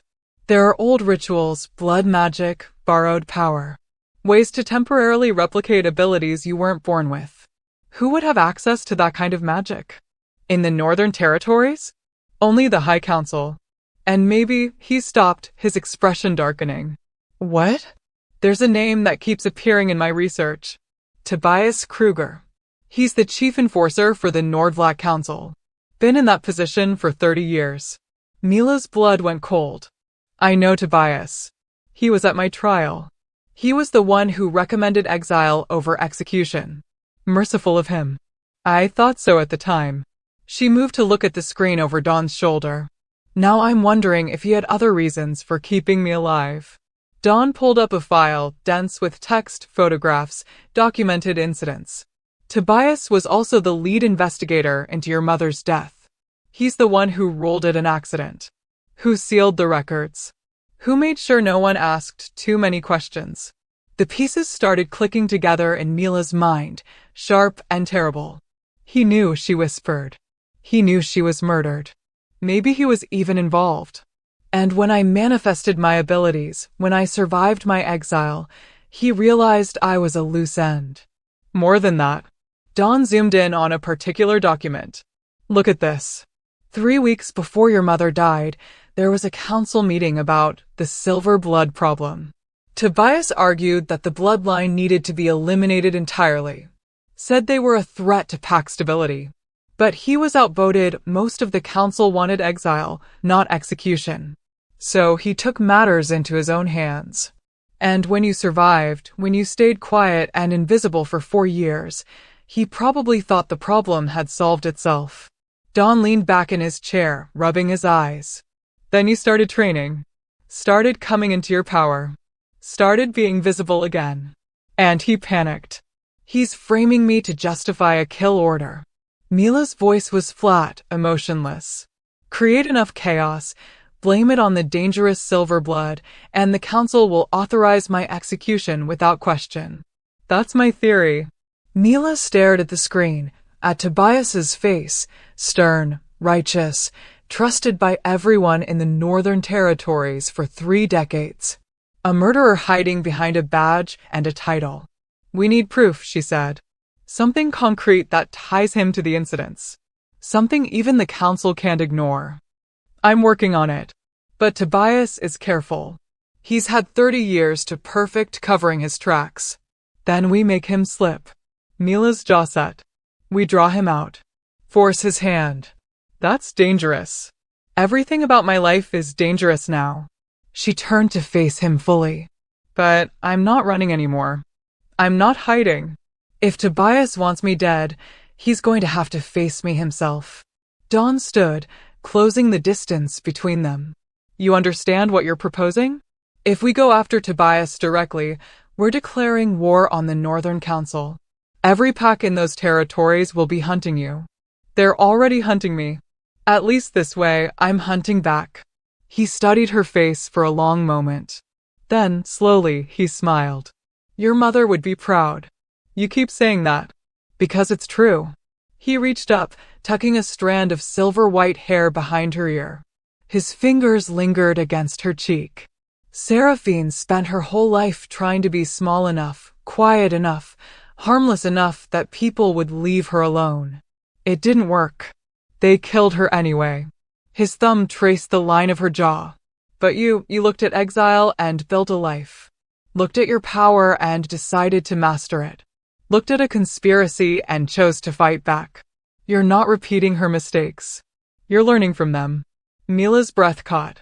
They were close now, closer than they'd been since that first night in the rain. She could see the gold flecks in his gray eyes, could feel the heat radiating off his skin, could smell cedar and rain and something uniquely him. The resonance bond hummed between them like a live wire. Dawn, she started, but he shook his head. I know what you're going to say. We should focus. We should wait. We should be smart about this. Shouldn't we? Probably. His other hand came up to cup her face, both palms warm against her skin. But right now, in this moment, I don't want to be smart. I want to be honest. About what? About the fact that I haven't been able to stop thinking about you since you threatened to have me arrested in that cab. About the fact that watching you train, watching you grow into your power, watching you choose yourself over and over again, it's the most beautiful thing I've ever seen. His forehead dropped to rest against hers. About the fact that this resonance bond isn't just recognition. It's not just fate or cosmic coincidence. It's the universe saying, here, this one, this is who you've been waiting for. Mila's heart was a thunderstorm. You don't know me. Not really. We've only known each other a few weeks. I know you threatened a stranger without fear because your night had been terrible and you needed that one victory. I know you walked away from your pack rather than live as half a person. I know you touch your mother's photograph when you think no one's looking, like you're trying to remember what love felt like. He pulled back just enough to meet her eyes. I know you're brave and fierce and terrified and trying so hard to be strong all the time that you forget it's okay to be scared. I know you make terrible coffee and you talk in your sleep and you cry in the shower where you think I can't hear. Tears pricked Mila's eyes. You're not supposed to hear that. I'm not supposed to feel this either. His voice dropped to a whisper. But I do. And I think you do too. And I'm tired of pretending that focusing on the mission is more important than being honest about what's happening between us. Mila's hands came up to grip his shirt, anchoring herself. If we do this, if we acknowledge this, it complicates everything. Everything is already complicated. It makes me vulnerable. You're already vulnerable. We both are. He smiled softly. That's what happens when you care about someone. You hand them the power to hurt you and trust they won't use it. And if you do, if you hurt me, then you burn me to ash with your silver fire and find someone better. Despite everything, Mila laughed. It came out watery, broken, real. I don't think there is anyone better. Good answer. Then he kissed her. It wasn't gentle. It wasn't tentative. It was fire and need and weeks of tension finally finding release. Mila kissed him back with everything she had, all her fear and fury and desperate hope poured into the press of lips and clash of teeth and the taste of him on her tongue. His hands slid into her hair. Her fingers dug into his shoulders. The resonance bond sang between them, amplifying every sensation, every emotion, until Mila couldn't tell where she ended and he began.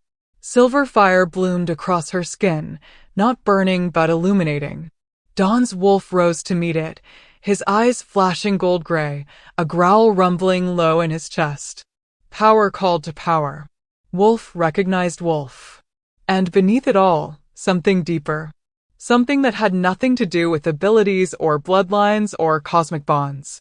Just two people who'd been alone for too long, finding each other in the darkness and choosing to be brave together. When they finally broke apart, both breathing hard, Mila rested her forehead against his chest and felt his heart racing beneath her palm. We're still going after Tobias, she said. I know. This doesn't change the plan. I know. But after, when it's done, Dawn interrupted gently, we figure out what this is. Together. No rushing. No expectations. Just us. Figuring it out. Mila nodded against his chest. I can work with that. They stood like that for a long time, wrapped around each other, while the rain fell and the city glittered below, and somewhere out there, enemies plotted and danger waited. But in that moment, in Dawn's arms, with silver fire dancing beneath her skin and his heartbeat steady in her ears, Mila felt something she hadn't felt in 4 years. Safe. Not because someone was protecting her, but because she'd finally found someone who saw all of her, the power, the fear, the fierce determination, and chose to stand beside her anyway. Thank you, she whispered. For what? For seeing me. All of me. And not running away. Dawn pressed a kiss to the top of her head. Where would I run to? You're the most interesting thing that's happened to me in a decade. Just interesting? Terrifying. Fascinating. Infuriating. Beautiful. He pulled back to look at her, eyes warm. Should I keep going? Maybe later. Mila reached up to touch his face, memorizing the feel of stubble under her fingers, the curve of his jaw, the way he looked at her like she was something precious. Right now, we should probably sleep. Tomorrow we start planning how to catch a murderer. Practical. One of us has to be. They moved through the penthouse together, her to the guest room she'd been using, him to his own space. But at her doorway, he paused. Mila? Yeah, I meant what I said. All of it. She smiled, and it felt like the first real smile she'd worn in years. I know. So did I. Then she closed the door and leaned against it, heart still racing, lips still tingling, power still humming beneath her skin like a song. Tomorrow they'd hunt murderers. Tomorrow they'd face danger. Tomorrow the world would try to break them. But tonight, for just a few hours, she'd allow herself this. The memory of his hands in her hair. The taste of his kiss. The feeling of being chosen. Not despite what she was, but because of it. Mila touched her mother's photograph on the nightstand, tracing the familiar lines of Seraphine's face. I think I'm falling in love with him, Mom, she whispered. Is that crazy? Is it too fast? The photograph didn't answer, of course. But somewhere deep in her chest, in the place where silver fire lived alongside wolf instinct, she felt a warmth that had nothing to do with power. And she thought maybe her mother would understand, would approve, would tell her the same thing she'd said in that vision at the altar: be your truest, fullest, most honest self. Even if that self was falling for the alpha boss. Even if that self was about to declare war on the people who'd raised her. Even if that self was terrifying and powerful and absolutely, completely worth fighting for. Mila climbed into bed and, for the first time since the fire, slept without nightmares. The trap was set for the following week. Don had put the word out through his network that Mila would be at the Silverwood Grove on the night of the new moon, alone, vulnerable, performing a ritual that would temporarily drain her power. It was bait. Obvious bait. The kind of opportunity that was too good to be true. But they were counting on Tobias's arrogance. Counting on 30 years of getting away with murder, making him sloppy. He'll come, Dawn said as they drove toward the grove that evening. He can't resist. You're the last loose end. And if he doesn't come alone, then we adapt.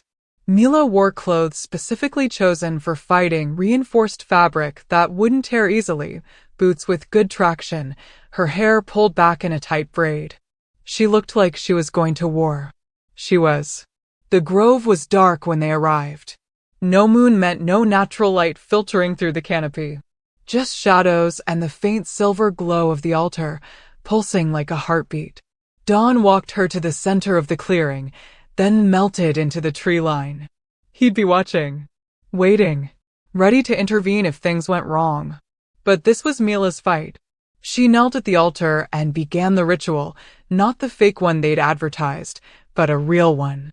A communion with the stone, with her mother's memories, with the 3,000 years of silver blood history bound to this place. Power rose around her, silver light spilling across the clearing like dawn breaking. And that's when she felt them.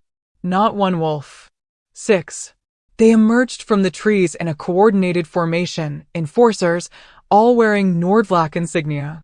Tobias led them, his face carved from stone, his eyes cold and calculating. Mila Van Doren, he called out, voice carrying with practiced authority. By order of the Northern Council, you are under arrest for arson, magical assault, and crimes against pack law. Mila stood slowly, letting silver fire bloom in her palms. Funny. I don't remember committing any of those crimes. The evidence is overwhelming. The evidence is fabricated. And we both know it. Tobias's expression didn't change. Resisting arrest will only make this worse. I'm not resisting arrest. I'm demanding you tell the truth. Mila took a step forward. You killed my mother. You framed me for incidents I didn't cause. And you're doing all of this because you're terrified of what a silver blood at full power represents. Your mother was a threat to pack stability. My mother was a woman trying to live her life. And you murdered her for it. I protected our people from a danger they were too naive to see. Tobias's composure cracked slightly. Your bloodline is a cancer. Always has been. Power without proper hierarchy. Wolves who think they're above pack law just because they can burn brighter than the rest of us. So you decided to play executioner? I decided to do what the council was too weak to do. His eyes hardened. And I'll finish the job tonight. Your death will look like a training accident. Tragic. Inevitable. The dangerous silver blood who couldn't control her power and paid the ultimate price. Mila felt Dawn tense in the shadows, ready to intervene. But something else was happening. The other enforcers, they were shifting. Nervous glances. Uncomfortable stances. One of them, a woman Mila recognized from her childhood, actually stepped back. Sir, the woman said carefully. I thought we were here to arrest her. Not. You're here to follow orders, Tobias snapped. Which is what you'll do. Unless you want to join her. The threat hung in the air. And suddenly Mila understood. They don't know, she said, voice cutting through the tension.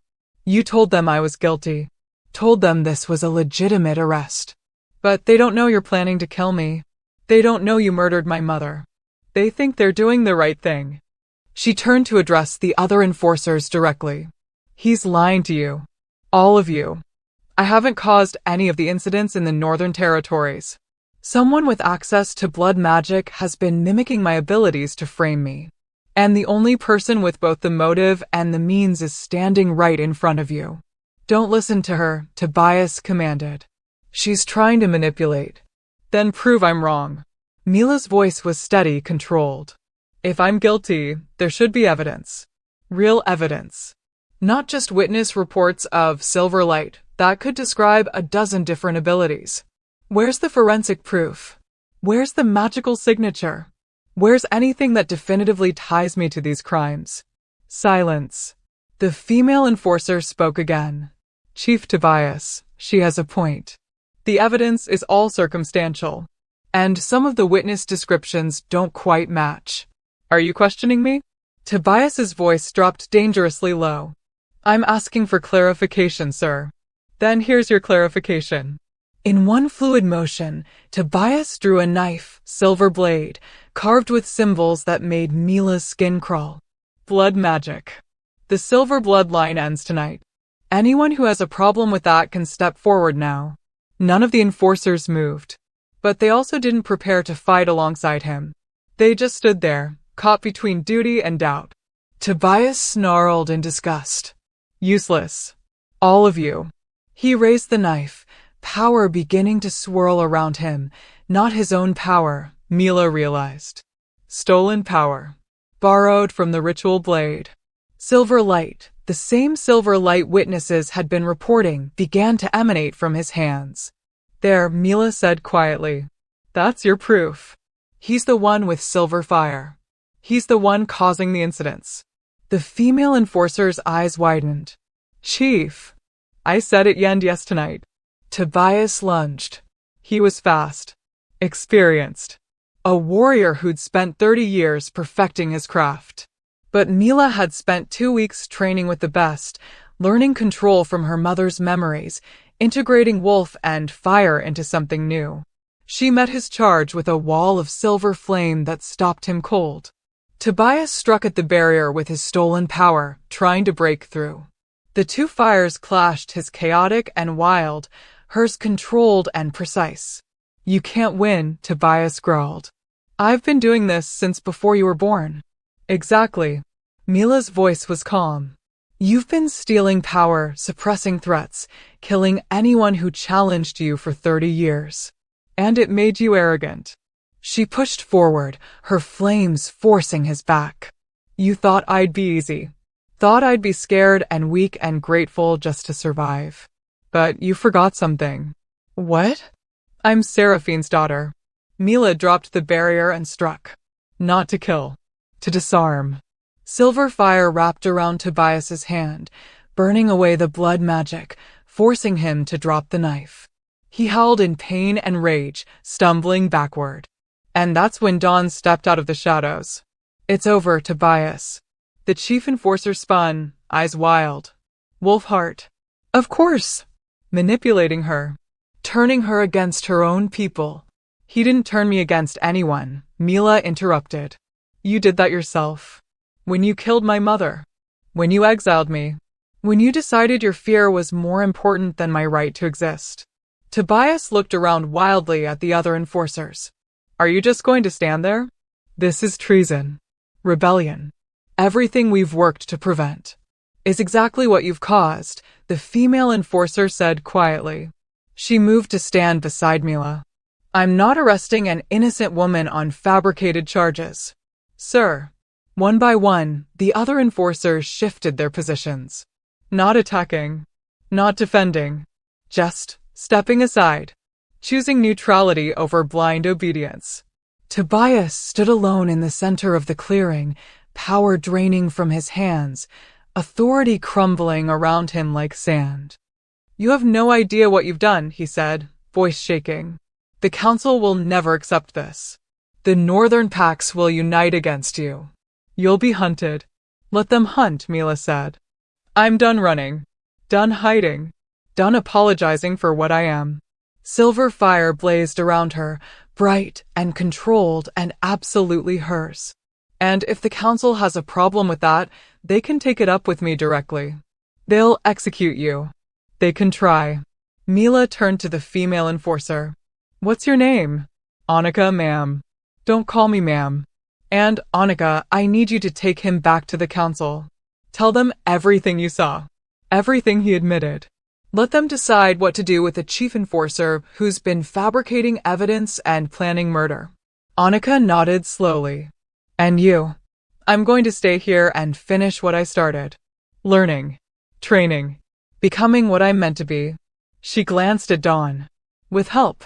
Two of the other enforcers moved to flank Tobias, clearly intending to escort him back. He didn't resist. Just stared at Mila with naked hatred. This isn't over, he said. You're right. It's not. Mila met his gaze steadily. But the part where you control the narrative? That ends now. They led him away, his footsteps heavy with defeat. The remaining enforcers lingered for a moment. Then Annika spoke. For what it's worth, I'm sorry. For what we did to you. For not speaking up at your trial. For letting fear make us cowards. I know, Mila said. And she meant it. They left. The clearing fell silent. Dawn moved to stand beside her, his presence warm and solid. You okay? I don't know. Mila's hands were shaking now, adrenaline finally catching up. He confessed. In front of witnesses. And I didn't kill him. I wanted to. God, I wanted to. But I didn't. Because you're not what he thought you were. You're not dangerous because you lack control. You're powerful because you have it. Mila turned to face him, and the emotions she'd been holding back finally broke free. Tears streamed down her face, not sadness exactly. Release. Relief. The weight of 4 years of exile, of shame, of carrying guilt that was never hers to bear. Dawn pulled her into his arms and let her cry. He killed her, she sobbed against his chest.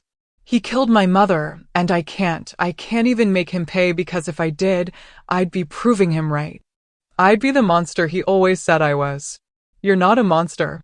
You're a woman who chose justice over revenge. That takes more strength than you know. It doesn't feel strong. It feels like I'm letting him win. He didn't win. Dawn pulled back to look at her. He's being taken to the council in disgrace. His crimes are exposed. His power is broken.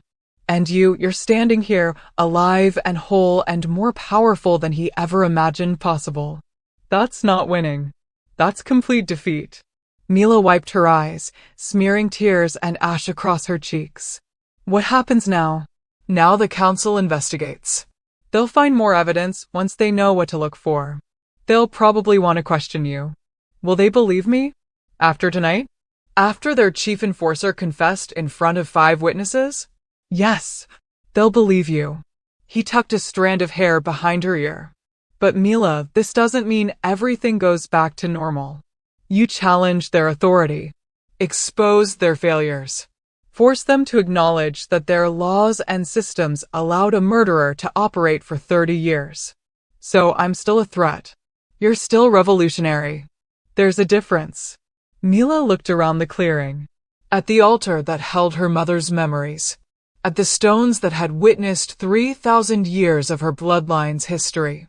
At the man standing beside her who'd helped her become something she'd been afraid to imagine. I want to change things, she said suddenly. Not just clear my name. Not just survive. I want to change the systems that made Tobias possible.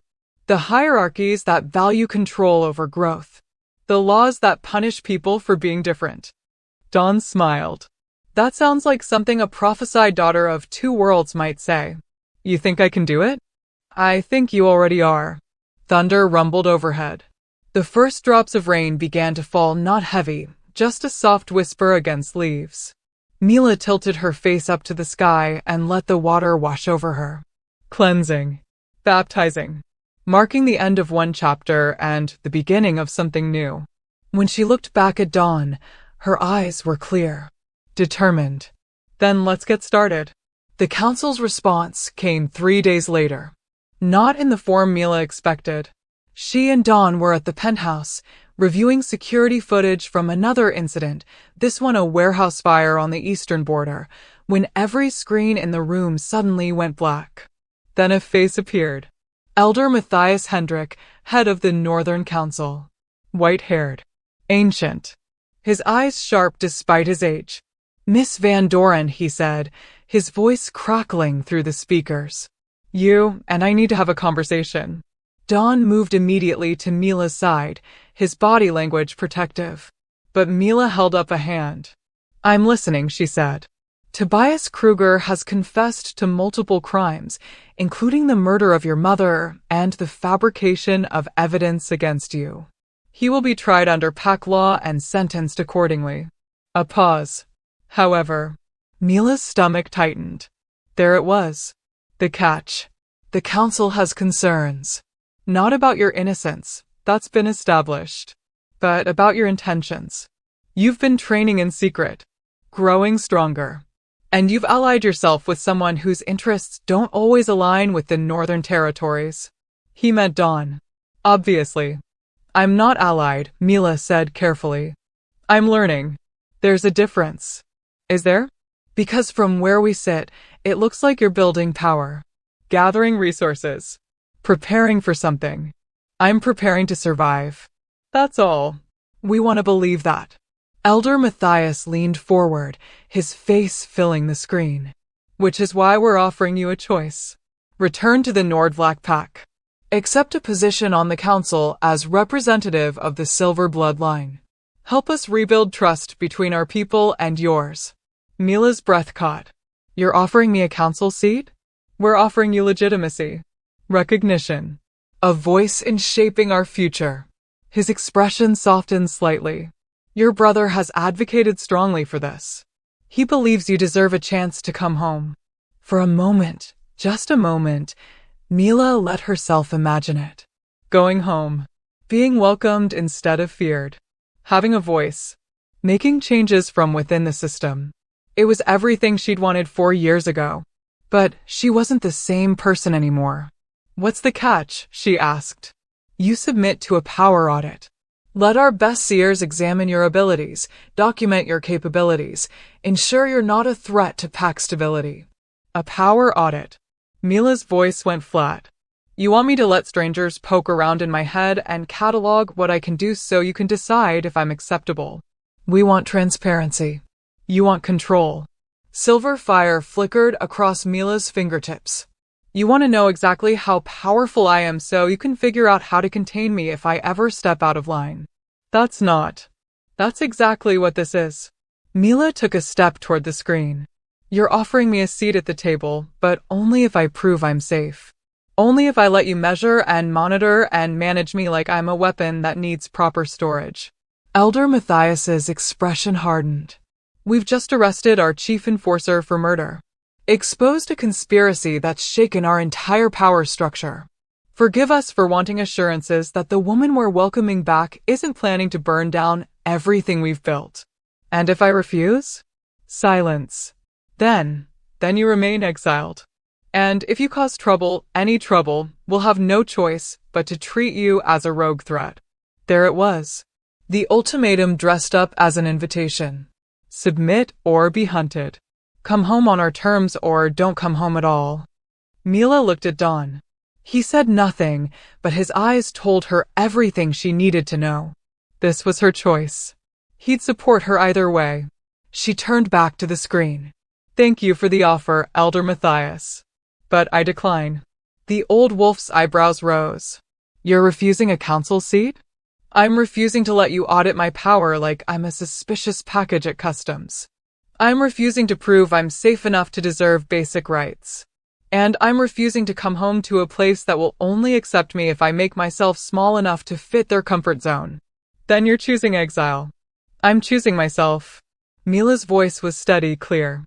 I'm choosing to build something new instead of begging for scraps from a system that was broken long before I was born. And if that makes me a threat in your eyes, so be it. Elder Matthias studied her for a long moment. You're making a mistake. Maybe, but it's my mistake to make. The council won't forget this. Good. I don't want them to forget. I want them to remember that when given the choice between freedom and approval, I chose freedom. Every time. The screen went black. Dawn let out a long breath. That was stupid? Reckless? Political suicide. I was going to say brave. He moved to stand in front of her, his hands coming up to frame her face. But also yes to all those other things. Mila laughed, but it came out shaky. I just turned down a council seat. My brother probably pulled every favor he had to make that happen, and I just... You honored yourself. Your truth. Your boundaries. Dawn's thumbs traced gentle circles on her cheeks. That's not stupid. That's integrity. Integrity doesn't keep you safe. No, but power does. Before Mila could respond, another alert sounded. Different this time. Urgent. Dawn's phone lit up with incoming messages, dozens of them, all at once. His expression went dark as he scanned them. What? Mila asked. What is it? There's been an attack. At the Silverwood Grove. He looked up, eyes fierce. Someone's trying to destroy the altar. Mila's blood turned to ice. The altar holds my mother's memories. All the knowledge of the Silver bloodline. I know. Dawn was already moving, grabbing keys, weapons. We need to go. Now. They made it to the grove in record time, Dawn's car eating up the miles like a predator closing on prey. But even from the gate, Mila could see the orange glow through the trees. Fire. Not silver fire. Regular flames, consuming the sacred grove like a hungry beast. She was out of the car before it fully stopped, running toward the clearing with Dawn right behind her. What she saw made her heart stop. The 7 standing stones had been toppled. Ancient symbols defaced with crude markings. And the altar her mother had bound her knowledge to, was cracked down the middle, flames licking at the stone, dark magic trying to erase everything Seraphine had left behind. And standing in the center of it all, directing the destruction with ritual gestures. Tobias. No, Mila breathed. He was arrested. He was supposed to be in custody. He had help, Dawn growled, pointing. 4 figures emerged from the smoke. Council members. High-ranking wolves Mila recognized from her trial. They'd freed him. They'd helped him escape. And now they were trying to erase the last remnants of the Silver bloodline from existence. This is your fault. Tobias screamed when he saw her. His face was a mask of rage and madness. You exposed me. Humiliated me. Turned my own people against me. So if I'm going down, I'm taking everything you love with me. He thrust his hands forward, and dark magic surged toward the altar, trying to shatter it completely. Mila didn't think. She ran. Straight into the flames, straight toward the altar, silver fire exploding around her like armor. The heat that should have burned her felt like coming home. The smoke that should have choked her parted like curtains. She threw herself across the altar, her body shielding the cracked stone, her power pouring out to counter Tobias's attack. Silver met shadow. Light met darkness. And the grove itself seemed to wake up. The fallen stones began to glow. The defaced symbols burned away the corruption, revealing pure silver beneath. The trees bent inward, their branches creating a protective canopy. And from the altar, from the cracks Tobias had created, light poured forth. Not just light. Memory. Mila gasped as 3,000 years of silver blood history flooded into her consciousness. Not slowly. Not gently. All at once. Every technique. Every ritual. Every secret her ancestors had discovered and preserved and died protecting. The first silver blood, burning with love and defiance, choosing union over cosmic law. Generations of warriors and healers and visionaries, building something beautiful in the face of fear. Her grandmother, fighting to the last breath against the wolves who came to exterminate her line. Her mother, binding her knowledge to this altar, hoping, praying, that her daughter would one day be strong enough to receive it. Be strong, little spark. Be fierce. Be absolutely, completely yourself. And burn so bright they have no choice but to see you. Power exploded through Mila's body. Not borrowed. Not stolen. Hers. All of it. Every ounce. 3,000 years of accumulated knowledge and strength flowing into her blood, her bones, her soul. She stood, and the flames parted around her like subjects bowing to a queen. Her hair lifted in an invisible wind, silver-white strands floating like they were underwater. Her eyes blazed with inner light. Silver fire wreathed her entire body, not burning but illuminating, turning her into something between wolf and star. Tobias stumbled backward, fear replacing rage on his face. What are you? I am Mila Van Doren, she said, and her voice echoed with the voices of every silver blood who'd come before. Daughter of Seraphine. Heir to the silver flame. Last of my line and first of something new. She raised her hands, and the fire in the grove responded. Not destroying. Healing. Flames that had been consuming the trees transformed into silver light, knitting wounds in the bark, purifying corruption. The fallen stones rose back into position, their symbols blazing brighter than ever. The crack in the altar sealed itself, stronger than before. And the 4 council members who'd helped Tobias, they tried to run. Mila gestured, and walls of silver fire sprang up around them. Not burning, just containing. You wanted to erase us, she said, walking toward them with deliberate steps. You wanted to pretend the silver bloodline never existed. That our gifts were too dangerous. Our power too threatening. Our very existence a mistake. She stopped in front of Tobias, who had fallen to his knees. But you were wrong. We're not a mistake. We're evolution. We're proof that love is stronger than law. That power without fear is possible. That the world can change if people are brave enough to let it. Please, Tobias whimpered. I was trying to protect. You were trying to control. And when you couldn't control us, you tried to eliminate us. Mila's expression was cold. My mother gave you mercy once. Tried to live quietly. Tried to prove she wasn't a threat. And you killed her for it. She crouched down to his eye level. I'm not my mother. I don't believe in mercy for people who mistake it for weakness. But I also won't kill you. Because that would make me what you always said I was, a monster who can't control her power. She stood, turning to address the council members. So here's what happens now. You go back to your territories. You tell the council exactly what happened here. You tell them how you freed a confessed murderer. How you helped him try to destroy a sacred site. How you committed crimes in the name of preserving order. Silver fire pulsed brighter. And you tell them that Mila Van Doren is done asking for permission to exist. Done begging for acceptance. Done playing by rules designed to keep her powerless. She spread her arms, and the entire grove lit up like dawn breaking. Tell them the silver bloodline isn't dead. It's reborn. And if anyone tries to threaten me or mine again, they'll learn exactly why our ancestors were feared. The firewalls dropped. The council members ran. Tobias tried to crawl after them, but Dawn stepped in his path. Not you, Dawn said quietly. You stay. The human authorities will want to talk to you about multiple counts of arson, conspiracy to commit murder, and terrorism. You can't. The council will never allow. The council doesn't get a vote. Dawn pulled out his phone. I have enough evidence of your crimes to put you away in human prison for the rest of your life. And since you're so fond of saying pack law doesn't apply to Silverbloods, I figured regular law could handle you just fine. Sirens wailed in the distance. Tobias's face crumpled.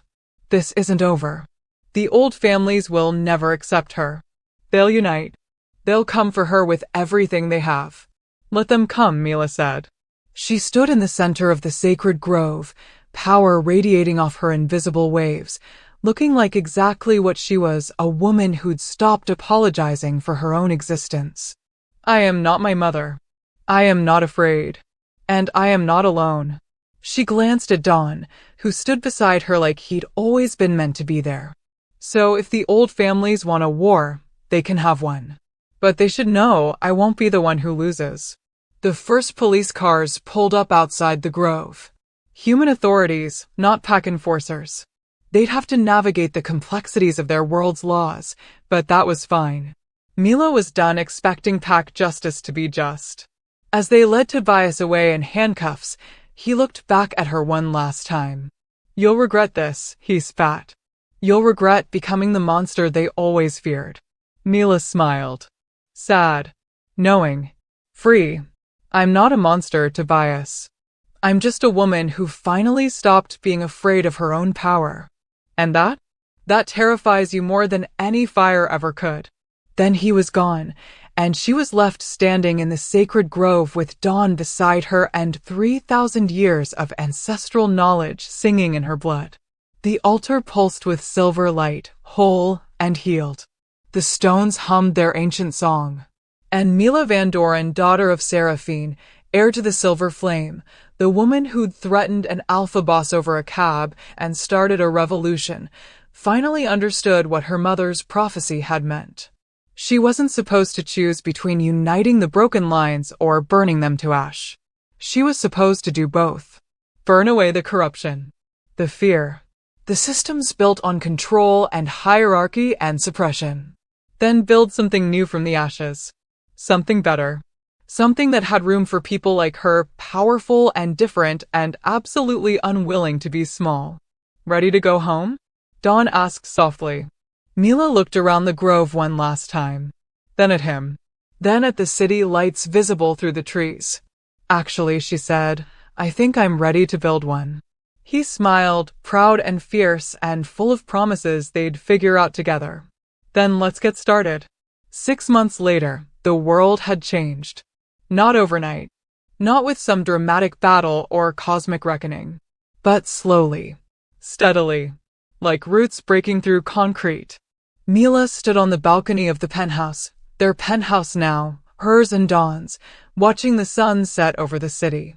The skyline glowed amber and rose, glass towers reflecting the dying light like mirrors. Below, the city moved. Humans and wolves, living side by side, most of them never knowing the revolution happening in the shadows. But the supernatural world knew. Word had spread. About the woman who'd refused a council seat. About the silver blood who'd reclaimed her power. About the sacred grove that burned brighter than ever, open now to anyone seeking wisdom instead of just those deemed acceptable by pack law. Some called her dangerous. A threat to centuries of carefully maintained balance. Others called her hope. Mila called herself tired. But the good kind of tired. The kind that came from building something instead of just surviving. She'd started small. Teaching other exiles, wolves cast out for being different, for having abilities that didn't fit pack hierarchies, for loving the wrong people or asking the wrong questions. The grove had become a sanctuary. A training ground. A place where being powerful didn't mean being dangerous, where control came from understanding instead of suppression. Dawn had helped, using his influence to protect them, using his resources to spread the word, using his name to challenge other alpha leaders to reconsider their definitions of strength. It wasn't easy. There was pushback, resistance. 3 attempts on Mila's life in 6 months all failed because silver fire was hard to surprise and even harder to kill. But there were victories too. 2 packs in the Eastern Territories had revised their exile laws. One had even invited a silver-blood descendant, distant cousin Mila hadn't known existed, to return home without conditions. It wasn't revolution. Not yet. But it was movement. Progress. Change. And it was exactly what her mother had hoped for. You're brooding again. Mila smiled without turning around. She'd know that voice anywhere, would know it in the dark, in a crowd, across any distance. Don's arms wrapped around her from behind, his chin resting on her shoulder, his warmth seeping into her bones. I'm not brooding. I'm reflecting. Is there a difference? Reflecting is more sophisticated. He laughed, and she felt it vibrate through both their bodies. The resonance bond had only grown stronger over the months. Now it was less like an echo and more like harmony, two separate melodies that somehow created perfect music together. Elder Matthias called, Dawn said after a moment. Again. What did he want this time? The same thing he's wanted for 6 months. You. On the council. Helping shape policy from the inside. Mila turned in his arms to face him. And you told him? That you're busy building something better than policy. That you're not interested in legitimizing a system that required you to prove your worth before acknowledging your rights. That he should call back when he's ready to offer actual change instead of performative inclusion. She kissed him. Soft. Grateful. You're getting good at being diplomatic while telling people to fuck off. I learned from the best. His hands settled on her hips, thumbs tracing idle patterns. But Mila, he's not wrong that having you on the council would give you more power to make changes. I have plenty of power. She gestured back toward the city. 23 wolves in our training program. 17 more on the waiting list. 3 packs reconsidering their policies. And every single one of them happening because we refuse to play by their rules. You don't think working within the system could be effective? I think systems like that don't change from the inside. They absorb people who try to reform them and spit out versions that are just different enough to look progressive without actually transforming anything. She touched his face, memorizing the lines she'd traced 100 times. Besides, I'm exactly where I'm supposed to be. Teaching. Building. Creating something new instead of begging the old world to make room for us. Dawn's expression softened. Your mother would be so proud. Yeah. Mila's throat tightened. Yeah, I think she would. They stood like that for a long moment, wrapped around each other while the city darkened and the stars began to appear. Do you ever regret it? Dawn asked quietly. Turning down the council seat? Walking away from legitimacy? Every day. Mila's answer was honest. And not at all. Because regret and rightness aren't mutually exclusive. I can regret losing the relationship I could have had with Rolf if I'd made different choices. Can regret that my mother didn't live to see this. Can regret that some people will always see me as a threat instead of a person. She pulled back to look at him fully. But I don't regret choosing myself. Choosing us. Choosing to build something authentic instead of accepting scraps of acceptance from people who will never actually accept what I am. Which is powerful. Different. Unwilling to be small. She smiled. And absolutely, completely in love with an alpha boss who saw me yelling at him in the rain and decided I was worth the trouble. Dawn's laugh was warm and real. Worth the trouble. That's one way to describe a woman who's caused me 6 months of political headaches, 3 assassination attempts, and a complete restructuring of how I think about power. Regret it? Not even a little. He kissed her forehead, her cheeks, finally her lips. You're the best trouble I've ever chosen. Movement behind them made them both turn. A young woman stood in the doorway, one of their students, barely 20, with the haunted eyes of someone who'd been exiled too young. Mila? Sorry to interrupt, but there's someone here. Says she's family. Says her name is Lizanne Van Doren. Mila's breath caught. Lizanne. Her mother's younger sister. And Aunt Mila had been told was dead. But if the last 6 months had taught her anything, it was that the history she'd been told was full of lies. Show her up, Mila said. The young woman nodded and disappeared. Dawn squeezed her hand. Want me to stay? Always. They moved inside together, and a moment later, the elevator doors opened. The woman who stepped out looked like a ghost made flesh. Silver hair, though streaked with black. Luminous eyes. The bone structure that marked her as Seraphine's kin. She wore simple clothes, jeans, a sweater, but power radiated off her like heat. Another silver blood. Another survivor. Mila, the woman breathed. Oh my God, you look just like her. Just like Sarah. Aunt Lizanne.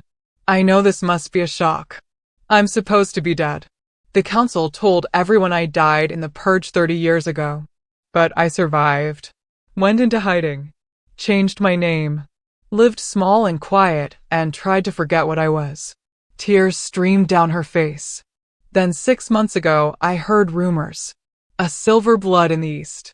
A woman refusing to hide. Teaching others. Building something new. And I thought maybe it was time to stop running. Mila's throat closed. You've been hiding for 30 years? I was afraid. After what happened to Sarah, after watching the council systematically hunt our line to near extinction, I thought survival meant invisibility. Lizanne took a tentative step forward. But you're proving there's another way. That we don't have to choose between power and survival. That being what we are doesn't mean being alone. It doesn't, Mila said, and meant it with every fiber of her being. She crossed the space between them and pulled her aunt into a hug, this woman who was family, who was proof that the silver bloodline wasn't as dead as everyone thought, who represented hope in a way Mila hadn't dared imagine. You're not alone anymore, Mila whispered. None of us are. When they pulled apart, Lizanne was smiling through tears. Would it be all right if I stayed? If I trained with you?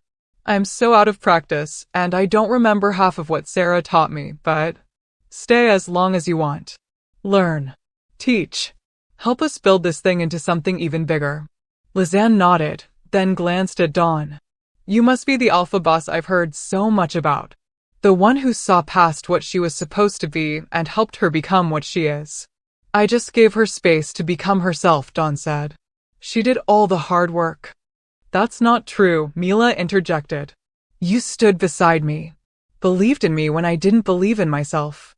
Gave me resources and protection, and she paused, emotion catching in her throat. And love. You gave me love without conditions.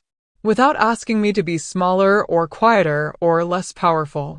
She turned to face the city one more time, Dawn on one side, her aunt on the other, and felt the weight of everything that had brought her here. The cab in the rain. The fire that destroyed her old life. The grove where her mother's memory lived.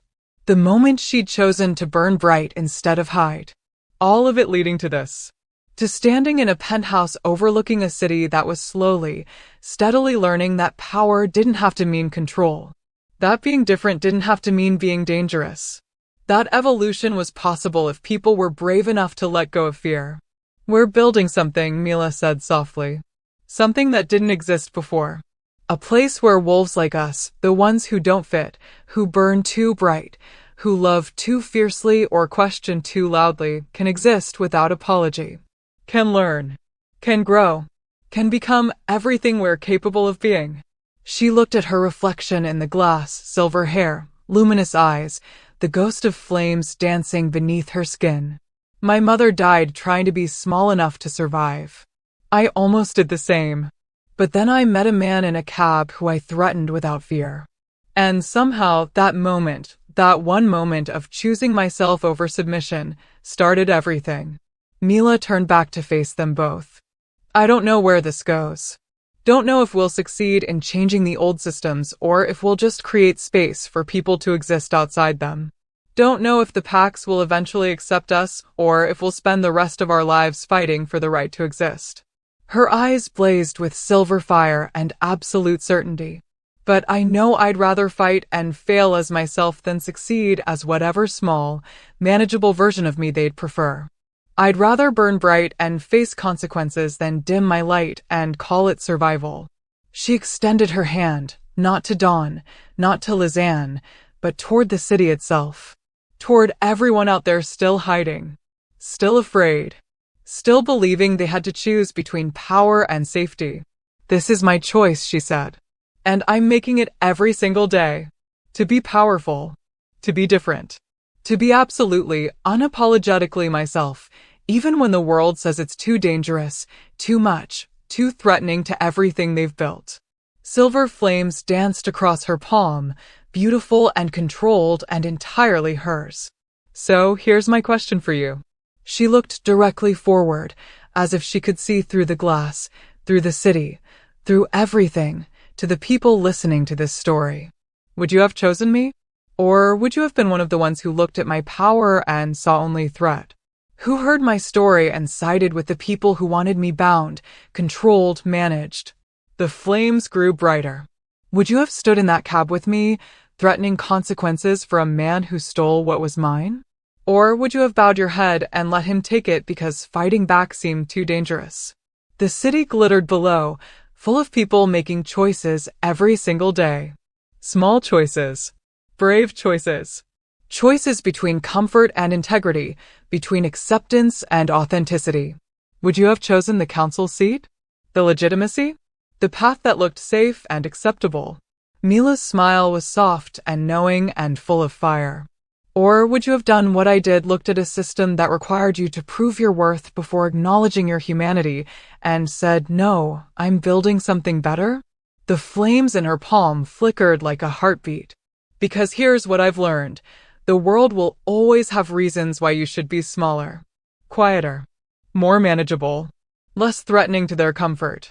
And some of those reasons will even sound reasonable. Sound like wisdom. Sound like they're for your own protection. She closed her fist, and the flames vanished, not extinguished, just contained. Waiting. But protection that requires you to deny who you are isn't protection. It's a cage with prettier bars. Mila moved to the edge of the balcony, looking out over the city she'd chosen to transform instead of beg acceptance from. So if this story lit something inside you, if you felt Mila's anger in that cab, if you understood her choice to burn bright instead of dim, if you recognized yourself in a woman who was told she was too much and decided that was everyone else's problem.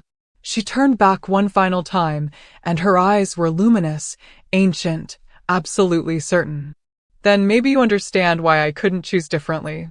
Why I had to build this. Why I wake up every day and choose myself, even when it's hard. Even when it's scary. Even when the world tells me I'm making a mistake. Behind her, Don stepped close, his hand finding hers. Beside her, Liz N stood tall, silver fire beginning to glow in her own palms after 30 years of suppression. "This is who I am," Mila said. The woman who threatened an alpha boss over a cab and accidentally started a revolution. The daughter who refused to let her mother's death be meaningless. The silver blood who looked at extinction and said, "Not today." The wind picked up, carrying the scent of rain and possibility. And if you're still listening, if you made it this far, then maybe you're one of us too. Maybe you're tired of being small. Maybe you're ready to choose yourself. Maybe you're standing on the edge of your own revolution and just need someone to tell you it's worth it. Silver flames bloomed around her entire body, turning her into something between woman and star. So here it is. It's worth it. The fear. The uncertainty. The loss of what could have been if you'd just been more acceptable. All of it is worth the moment you stop apologizing for your own existence and start living like you mean it. She spread her arms, and the flames rose like wings. Welcome to the Silverwoud. Welcome to the revolution. Welcome to the place where being powerful doesn't mean being dangerous. It just means being free. The flames burned brighter, illuminating the night. And if you want more stories like this, stories about women who refuse to be small, who choose themselves over approval, who burn so bright the world has no choice but to make room. Her smile was fierce and beautiful and absolutely unafraid. Then subscribe to Cindy's Wolfheart Stories. Because here, we don't tell tales about people who learn to dim their light. We tell tales about the ones who learn to burn. The city stretched out below, full of wolves and humans and people caught between, all of them making choices, all of them becoming. And Mila Van Doren, the woman who'd threatened an alpha boss in a cab and changed everything, stood at the center of it all, burning like dawn breaking over a world that was finally, slowly, learning to see light as something other than a threat. Is she a hero? Mila whispered to the night. Or just a girl who got tired of being afraid? The answer, of course, was both. And neither. She was just herself. Powerful and flawed and absolutely unwilling to be anything else. And in a world that demanded people choose between authenticity and safety, That was the most revolutionary thing she could be. The flames flickered once, twice, then settled into a steady glow, not extinguished, never extinguished. Just waiting. For the next person brave enough to choose themselves. For the next story that needed telling. For the next revolution that started with someone looking at an unjust world and saying, simply, clearly, without apology, "No, I'm building something better." And that was just the beginning. If this story touched something in you, if you saw yourself in Mila's journey from exile to empire, from fear to fire, then you're exactly who these stories are for. Subscribe to Cindy's Wolfheart Stories, where we tell tales of wolves who refuse to be tamed, women who choose power over approval, and love that transforms without taming. Because here, we don't just tell stories. We light fires. And once you're burning, you'll never want to go back.